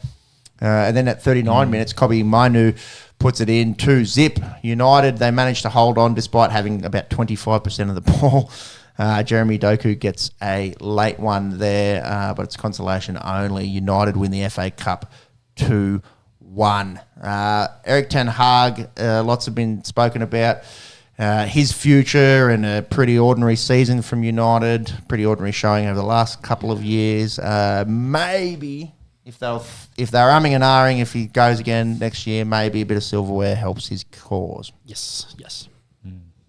Leverkusen, you got there, Monks. They lost in Europa League because they didn't lose a game in the Bundesliga this year, did they? I don't think so. I saw something at all. On 28 actually, wins. 28 wins. If you read the table in front of you, No, because I was going back to and having a look at this a stat I saw that they had won like 50 odd games in a row. Oh no, sorry, they hadn't lost. Yeah, so they had draws in there as well. Sorry, which just seemed wild. But yes, they did lose in Europa League this week. So that's fun. It's another team other than Bayern Munich won in the Bundesliga. Did you guys see Vincent Kompany's maybe going to coach Bayern Munich, which is incredible given he was at Burnley and they really going down? Yes. Yeah. Sinking ship.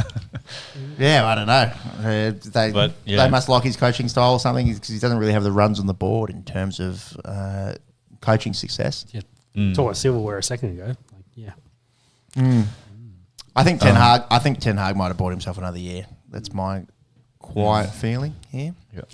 I suppose touching on Burnley, so Luton Town coming up is going back down. Burnley and Sheffield United, the three getting relegated this year.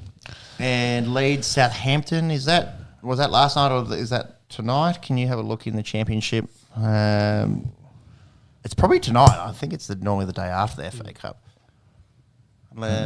Check that out, Leeds and Southampton. And then Leicester's coming back up and someone else.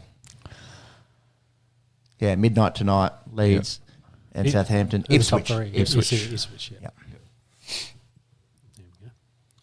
Central Coast Mariners won the A-League last night in front of 21,000 there at Gosford.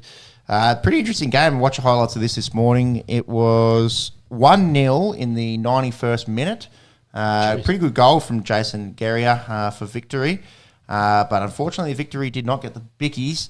91st minute equaliser for Central Coast through Ryan Edmondson. Jeez. To send it into extra time. And then an 18-year-old, Miguel Di Pizio, a nice Italian name there, youngest bloke to ever score in an A-League final, with a go-ahead, and then Edmondson sealed it at the death for the Mariners to go up 3-1 winners. It's the first time that an A-League team's won the Asian treble. Yep. So winning the AFC Cup and the Premier's Plate as well as the A-League. So well done to them in a week that was marred with a bit of controversy in terms of match fixing or yellow card fixing. Yeah, it's definitely disappointing. We heard more about the match fixing in the lead up, and then we did about the final. So but entertaining game, massive crowd pitch invasion at the end, which was nice to see. It was funny as well watching last week with Man City in the last 5 minutes.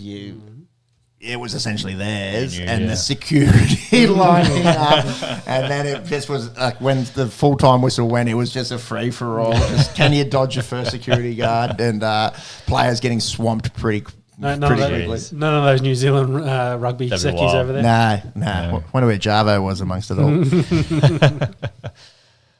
Last minutes of soccer, Newcastle played Spurs. They went to Pens, nearly 80,000 in the MCG friendly. Very good of them to come out 3 days after their own season had finished and to get a huge crowd like that on a school night down in Melbourne. And I think the A-League All-Stars they played Newcastle, gave them a good fucking hammering. Can you have a look at that, the A-League All-Stars? I think it was 8-0. I don't know what kind of side the Premier League team played. Just follow that up for me if you wouldn't mind. 8-0. Premier League side dismantled in Melbourne. I don't know how much really they gave a fuck after playing, 3 games in a week and a huge international flight. So the talent's there in the A-League. They need to sort out, some of their finances. But, it seems like there's still a bit of talent left down under. Yeah, do you want to see who's in that team? A-League All-Stars. Let's try this one. See how many other names you didn't recognise as well. Lawrence Thomas, Kai Troughton, Ryan Grant, I know. Yeah. Matthew Leckie, I know. Adam Taggart, I know. Oh, Nestori Irinkunda, he's going over to Europe, I think. But not a whole bunch of household names, I don't think. No. They must be pretty good at football. What's that? They must be pretty good. They must be, yeah. They've just got a big marketing problem. Yep. Yeah. Yep. We were looking at the numbers earlier in the year as well, like how many people went to the A-League, say, 10 years ago compared to it's still improving. These like days. They get good crowds. No, it's way from... From where it was 10 years ago. Yeah, after the World Cup. Yeah. Shocking. Yeah, it's yes, I do remember that. It's gone the other way. Yeah. Yep. They had good crowds for a final. Yes. Yeah. It's the fourth ball sport in Australia. It's Yeah. hard. True. And considering the NRL can't get crowds either in Sydney, so True that. it might just be a Sydney problem. Yeah, Suncorp and Auckland look pretty good over this weekend. Yeah, Sydney, not so much. Not too much. Champions League final is next weekend. Borussia Dortmund take on Real Madrid, and then we're into the Euros, which will be in Germany. 24-team Euro, so that will be fun to keep an eye on in the footballing arena in the next month or so. Yep. Yeah. All right, let's wrap this thing up. Let's do a fun around. Alexander Usyk is the undisputed heavyweight champion of the world. So the first time in the 4-belt era in the last 25 years that a heavyweight has had them all. Yeah, well, I think they've had them all, but the undisputed also becomes with the linear champion. Considering Fury had beat Klitschko to essentially get all the belts originally, and then the belts kind of go all over the place. To have that linear 4 belts, and there was something else as well. But this fight essentially brought it all together, and the winner would take and be the undisputed. So, which is pretty impressive. Kind of, I guess, talks to where boxing has been for the last couple of years. But yeah, it was checking a very fun and very back and forth fight as well. Was a pretty deserved split decision winner of this one. Do you think split decision was a little controversial?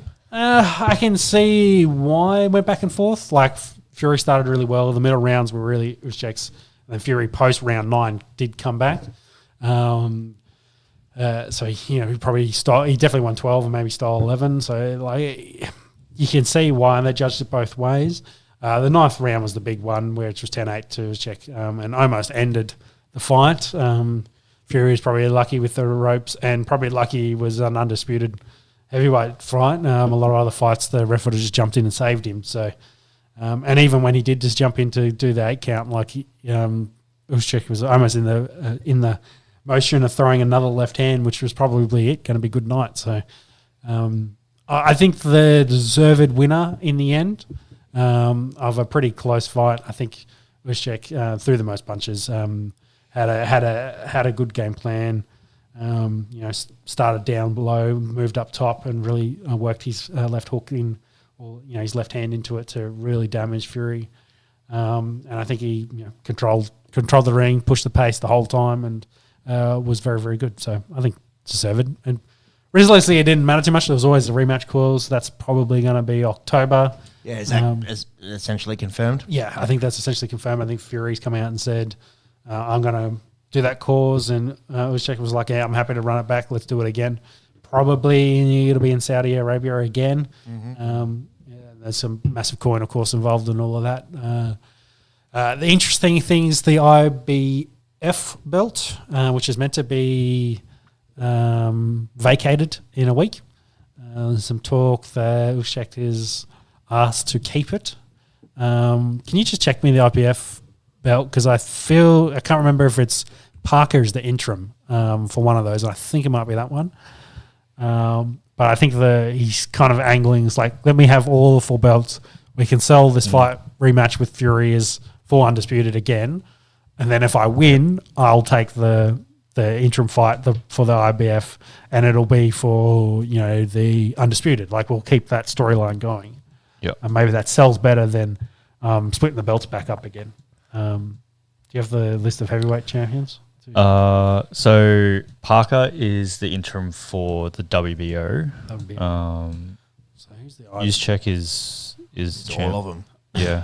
Yeah, he's got all the other ones. So, but the RBF is the one that's going to be vacated, which was one of his belts, and he's got to vacate it because he's been holding on to it for so long, because he's been waiting for this Fury fight for so long. So he's had a mandatory challenger for quite a long time. So it was in the contract to vacate it, but I think they're kind of pushing to keep that storyline and go. The undisputed sells massively. They know how successful that last fight was. Yeah.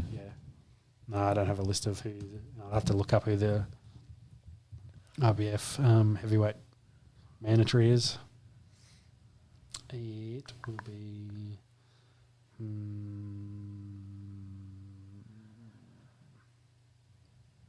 Filip Hrgović. Could be. Yep. He's his mandatory challenger. That's first loss for Tyson Fury, isn't it? Yep. Both were undefeated going into this, so Fury's first loss. But I think they've kind of seen the writing on the wall. We've talked about this, fight the best, it doesn't matter anymore. The amount, I give credit, I guess, to the Saudis in this regard. The amount of money they've pumped back into boxing is crazy. It's revived it a fair bit, hasn't it? Yeah, but also, giving the guys reason to put their O's on the line instead of just, taking easier fights, making still enough money and retiring as undefeated. they're going, hey, you can make even more money and fight the best dudes and prove you are actually the best, which is really interesting because Wilder and Zhang will have their fight in like a month. Mm-hmm. So they're coming up in the heavyweight division. The heavyweight division's popping off at the moment. I'll get you a date on that, Wilder Zhang. I think it's June. 1st of June. It's next weekend. Yeah. So that's coming up. So that's going to be a big fight. They're both training the house down. Both, of course, coming off losses to Parker. So yeah. Shout out to Jai Opatay. He was the Aussie cruiserweight. Was on the same card. Yeah, undercard. And retains or keeps his O as well. Back. Yeah. I think they might have had to vacate his belt, but then he's refought for his belt. What does it say there? No, it says retain. Retained cruiserweight. Oh, and he won the vacant IBF. Yeah. So he's got two cruiserweights. So he's got the ring and the IBF. Yeah. Sick. So this Hergovic and Daniel Dubois are fighting on the 1st of June, so next weekend. On that card for the interim IBF heavyweight. Yeah, so whether that gets vacated and that'll be then for that championship belt will be interesting. But a week to play out in the boxing world for that. Yeah. So reports are both. So I think this was before the fight. Yeah, it was in their contract. So Fury and you said contract dictated that they must vacate the IBF belt ahead of the overdue mandatory challenge. Yeah, because I think the thing is, if Fury had won it, I don't think he would have wanted to fight any of those guys. Because he's more of a big name that wants to pick his fights and wait. But I think now that Usyk's got it, he's a lot more active. I think he'd be happier to fight more of those guys. Should we talk some UFC? Mm-hmm. UFC 302 is also next weekend. Islam Makhachev to take on Dustin Poirier for the lightweight world title. What's our thoughts here, lads? It's pretty hard to beat Islam. It's a good card. Yeah. Has been fighting well as too. Very interesting. Feels like a reasonably short turnaround for Poirier. Yeah, feels like it. Cause March 9. March 9, yeah. It is it's only 12 weeks. So you get a full camp in that time frame, so I don't think it's too bad. But it's always going to be hard to beat Islam in this. So, well, Islam's last fight was the first round knockout of Volk that Volk took on short notice, and that was in October. So in terms of rest and going into it and prep, Islam certainly has had a lot. But having said, he's had a full camp. He's still had a full close to 3 months, Dustin, to take him on. It's going to be a hard task. If you wouldn't mind getting some odds there, Marks, I'd imagine Islam is a pretty short favourite. Yep, I'd say so. It's going to be in Newark, UFC 302. The middleweight's pretty interesting as well. We'll get to them in a second with Sean Strickland taking on Paulo Costa. Winner maybe gets to have another crack at not Faf du Plessis. And also Kevin Holland and Michael Alexiejczyk fighting at middleweight. Islam pretty short? Yeah, very short. Well, probably not in stature, but in odds, he is $1.17 to win with Poirier out at 5.10 at the moment. It's crazy for for a title fight to be that one-sided. Yeah, I think obviously relying on Makhachev's grappling and wrestling. The method of victory, $2.10. Makhachev is favoured with the submission. Interesting. Yeah, that'd be an interesting fight. I do like Poirier's got to knock him out. Do you think that's what's going to happen? Yeah, or he'll go for the gilly. He's not going to submit him. Well, don't be silly. Go jump the gilly. So that was the guillotine was what he pushed hard, got the win there over the Frenchman. So Benoit Saint-Denis. Yeah, so there's potential there, but I think if he's going to win, he'd have to outbox him. Which may be one of Islam's few weaknesses would be that he's not a top tier elite striker as compared to some of the others. Going for his fourth title defence, third defence, fourth title fight after winning the lightweight championship against Oliveira at UFC 280, and then the 2 wins against Volk going up. Sean Strickland and Paulo Costa. What do we reckon is happening here? Strickland, wow, it's been a roller coaster for him, hasn't he? You know, goes out and beats Israel. Look at odds there, and the odds in the Israel-Sean Strickland fight were very much Izzy, being the short price favourite there. Sean goes out, wins a belt, loses the belt to Dricus du Plessis, and now he's fighting Paulo Costa, and I would think winner gets another crack. Yeah, it would definitely put him back in the conversation. I think for me, Strickland's the better technical fighter out of the two of them. Better striker, I reckon. Yeah, but I guess the concern for Strickland will be the power punching of Costa and what happened to him against Pereira. But I guess Alex Pereira is a special, he's a freak of beast. nature, isn't he? Yeah, so that'll be Costa's kind of method, his way for victory. If he can get Sean with something, otherwise I think Sean will probably piece him up because it's a very similar fight to the Whittaker fight that Costa already had. Whittaker was definitely the better overall round fighter in that, but Costa had his moments with the big shots, and I feel like this will follow the same sort of storyline. If Costa wins, do you reckon he does get a shot at du Plessis? Ranked 7th? Well, he's going to jump. What's Strickland ranked? He's ranked 1. Ranked 1, yeah. It might depend on what Izzy wants to do. Yeah. Yeah. I think the Izzy Faf fight probably makes the most sense for their storyline. Yeah, a fair bit of rhetoric in the octagon and a few words that I won't repeat. But Izzy doesn't have his next fight lined up. No, so he's meant to be retired, so yeah. But all accounts he's coming back soon. I think if Strickland wins and he wants another crack at the title, I think he should get it. That would be my feeling. But it's a good point you make. If Costa wins from 7 and has 3 UFC losses, does he deserve a crack? Although Strickland's got a lot of losses too. Who's ahead of Whittaker there in that list? Just Izzy and Sean. Yeah. Oh, Izzy, yeah. And Whittaker, does Whittaker have a dance partner? Can you just click on him? Yeah, he's got Hamzat. That's right. Yeah. Scary fight as well. Yeah, but a win there for Whittaker. He's then beaten Costa and Hamzat. He should be back in that conversation too. Definitely. Yeah. That Hamzat Whittaker fight's not for a while either. Let's see if you can find a date on that. July for that one. So might sort of. Actually, I don't. 22nd of June. Oh, okay, that's sooner than I thought. Yeah, that's less than a month away. So it does all kind of lead into some sort of narrative to a title defense for du Plessis. It's just who's that going to be against? Yeah. Fuck, middleweight's just that top end is just killers, man. Like whoever's coming up, whether it's going to be Sean, whether it's Izzy, whether it's Hamzat, whether it's Bobby Knuckles, like none of them are easy fights for the champ. Yeah, it's a tough division, and we've seen since the fall of Izzy, 2 last fights. It's been an exchange of champions, so we might get 3 in a row. Yeah. Well, you even below Whittaker, you got Cannonier and Vittori who fought each other essentially this time last year and haven't had a fight since. So, they've got to get back into the mix as well. And both have fought for belts in the past. It's a pretty stacked division, and the fact that Hamzat is 10. Yeah. Yeah, but he's moved up in that division, so that's true. Yeah, he was higher ranked in the welterweights. But that's a good point. Yeah. That's next weekend. Jones versus Stipe confirmed.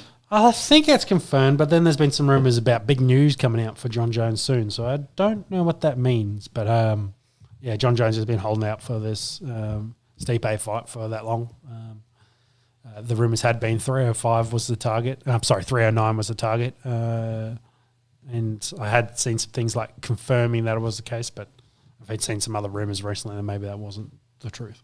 Mark's got an article there. John Jones confirms himself to Tom Brady, and everyone hated it. Let's go chat, bro. Well, I can see, because I think Tom Brady's probably the unanimous GOAT in the NFL. If you want to argue it, I think you're probably dumb. Whereas I think there is an argument in the UFC. Nothing. I don't think anything is in concrete here from what I can see from Monks' Google searching. Can you see anything there, Monks? Rumours was supposed to plan John Jones Were revealed by ex-rival. No, there's just a whole heap of. I don't think there's anything in concrete. Yeah. Yeah. So that might be then the following rumour that there's news coming soon. So maybe we'll hear something. Watch your space. We'll see what happens, and we'll see what happens at UFC 302 next week in Newark, New Jersey. Yep. All right, let's wrap it up with some F1. Sebastian Vettel. F1 goes to Monaco. The race will be kicking off pretty soon. Yeah, about an hour. I got my two F1 nuffies left and right of me. Mm-hmm. Run us through it, boys. Well, we've just come from Imola. Max did manage to hold on and win that race. Lando was probably the quickest on track. And it ended up being a pretty quiet race, unfortunately, because they shortened the DRS section. So there was basically no overtakes in the whole race. It's quite interesting. We've just seen the Porsche cars go around, and they look about half the size of an F1 car. So it's Monaco, street circuit, you basically can only have one car go around it. What's interesting is the McLarens have definitely picked up pace. The Ferraris have been good here at Monaco. So they essentially round out the top four, with Leclerc and Oscar being 1-2 into Sainz into Lando. Yep. Being your top four. Perez, I think, starts 18. Actually, he'll be bumped up because the Hasses got done for having illegal rear wings, so they'll start at the bottom behind Kick. So that then moves him up to probably, say, 16 or 15 for Perez. Not a good week for Hasses. Ooh. So usually in Monaco, the pole sitter is the favourite. So hopefully Leclerc, this is his third time on pole. He hasn't won one, has he? Hasn't won one. Nope. He has only finished one of those. We'll hopefully finish this one. It'll be quite interesting. Yep. But for us, the Aussie, Oscar starts second, Piastri. So we'd like to see him have a good race, and maybe if he can sneak it past Leclerc lap one, he might go on to win it. So has Piastri ever started second or that high? He would have last week before he got his penalty. So this is his highest start officially. Yes. Which is also pretty impressive. McLarens have definitely been improving in pace. It looks like we've got a real fight going into the middle part of the season. The Red Bulls jumped out real far ahead, but with Perez kind of struggling and Max doing his best to hold on, there's definitely some room there that Ferrari or McLaren could definitely do a jump up and maybe steal some points and make this year a bit more interesting than Red Bull domination. Well, as a casual looking at those Constructors' Championship standings, 268, Red Bull's got a reasonable lead ahead of Ferrari on 212, McLaren in the mix with 154. At approaching the sort of halfway mark of the season, probably more like a third. It seems a little closer than last year. Yeah, well, you look at Lando's finishes in the last three. He's gone, they've gone to 2-1 and 2. So you'll definitely take that, and Oscar's been there and thereabouts. So. They could definitely close the distance very quickly, and I think those three teams have separated themselves. I think Mercedes are kind of now struggling there as a middle pack team, which is quite interesting, which has kind of led to all the conversations about who's going where. It seems like there's rumours for Sainz going to Williams or Audi are his options. Albon re-signed with Williams. There's rumours Perez was offered a 1-year contract at Red Bull. He wants 2 years, so he hasn't signed that, which kind of means Ricciardo's probably out of the conversation for a Red Bull. But reports are the RB Visa Cash App team want both him and Yuki back, so he could still be there, which means Liam Lawson misses out. But it's crazy season for drivers still. There still needs to be a replacement for Hamilton at Mercedes, etc. And that team doesn't look as valuable to go to as if you're a driver at the moment, because they seem to be struggling for design and direction. So, and the Alpines have struggled, but they've been good at Monaco. So there's been some movement up and down. As a lot of teams bring in upgrades, the Red Bulls I don't think have had any upgrades yet. So they maybe got out to a lead and they'll hit them in the back half of the season with all their new stuff and run away with it. But it's going to be fun. It'll be interesting. This race probably won't be overly interesting unless there's a few red flag safety cars, etc. There's not a lot. It's very hard to do an overtake here. And the Formula 1 cars now are so wide they basically take up the whole road. So it's very, very difficult to make a move stick. Is that just the nature of Monaco, it being a street track and the quite narrow? Well, the track can't get any wider. Whereas in that time frame, the F1 cars have gotten like a foot and a half wider than they were, even 10 years ago. So it definitely makes it very, very, very different and very, challenging to make our move stick. Plus, all the aero and stuff in it, and how quickly they go around this circuit is bananas. They were talking about it yesterday in qualifying. Nearly all the corners aren't corners anymore because the cars have so much aero that they barely brake for them. They lift a little bit and go through them, and they're, like we said, the barriers are 3-4 meters apart, and the cars going around corners doing 200 plus kilometers an hour. So it is one of the most wildest things you will see a car go around at that kind of pace and through it is through some of those chicanes. It's mental, but it just doesn't lead to, I guess, competitive racing because it's hard to overtake. Yeah, definitely. There's very limited opportunities and not a lot of space now. And I guess to finish off on the motorsport flavour, the Indy 500 is in the morning. Scott McLaughlin, another Australian, has the pole. He's the pole sitter for that. So hopefully he's got some good chances to win that race. So if you're a motorsport nuffy, you could go Monaco into an IPL final into the Indy 500 if you really want to. Motorsport / short format cricket. Yeah. And then what's interesting is Kyle Larson's actually trying to do the double because following the Indy 500, they've got the Coca-Cola 600 in NASCAR, and he's a NASCAR driver, but he's also... So driving in both? He's also driving for McLaren in Indy. So so Indy is in Indianapolis, and the Coca-Cola 600 is back in Charlotte. So the plan is he's going... Private jet? Helicopter. Helicopter, because the Indy 500 is afternoon and the Coca-Cola 600 is in the evening, which will start 8:30 our time. So you could spend the next 12 hours watching motor racing and some cricket if you want. But what's interesting is the Trump's meant to attend the Coca-Cola 600.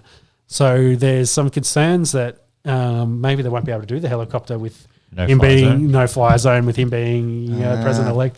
But I'm assuming they can fly him pretty close and get him a car in further than they need to. Bend the rules a little bit. Yeah, surely. Exactly. But it's... They didn't for Scotty Scheffler. Let the man pass. True. There you go. We knew there was going to be one monk singer today. Yeah, he got one in. It's in the F1 section. He's spent 2 hours working on it. Thinking of it since the golf. But it'll be pretty impressive. I think only one person's won the double. I know many have attempted it to do the over 1,000 miles. I think it is in total. So yeah, it'll be pretty impressive to see Kyle Larson pull it off. Who's actually been pretty competitive in both formats. He's won a couple of the NASCAR races already this year and been top 5 finishes in most of them. And he's been pretty competitive in the IndyCar filling as a fill-in driver as well through that process. So, yeah, it'll be interesting to see how he does. Heaven forbid he wins both, which would be a mental and amazing story of driving on a single day. See if he can do it. The old Indy 500 into Coca-Cola 600 double.